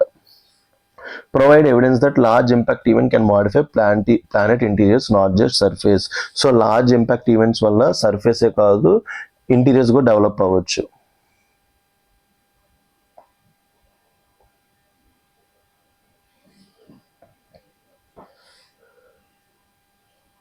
Enhances understanding of moon's formation and early evolution. Enhances understanding of moons formation and early evolution. దాని గురించి తెలుసుకోవడానికి try చేస్తాం. Additional information. China's CNSC అంటాం అనమాట, చైనాస్ నేషనల్ స్పేస్ అథారిటీ. సిఎన్ఎస్సిఎస్ Chang'e 6 mission focus on lunar exploration, sample return and future crewed missions అనమాట. So వాటి గురించి తెలుసుకోవడానికి హెల్ప్ అవుతుంది. Chang'e 6 builds on earlier missions like Chang'e 5 which return near side lunar samples. So China is the only country to reach the far side of the moon అనమాట. So ఆ పర్స్పెక్టివ్లో చాలా important. So చూసారా, ఇన్ని science and technology articles మీ గురించి cover చేశాను. ఇంకా చాలా డెప్త్ ఉంది ఇది, ఇంకా అసలు బేసిక్స్ అసలు. Consider the following statements regarding Moon's South Pole Aitken basins. It is the one of the largest and oldest impact basins in solar system. అదేగా చెప్తున్నాడు.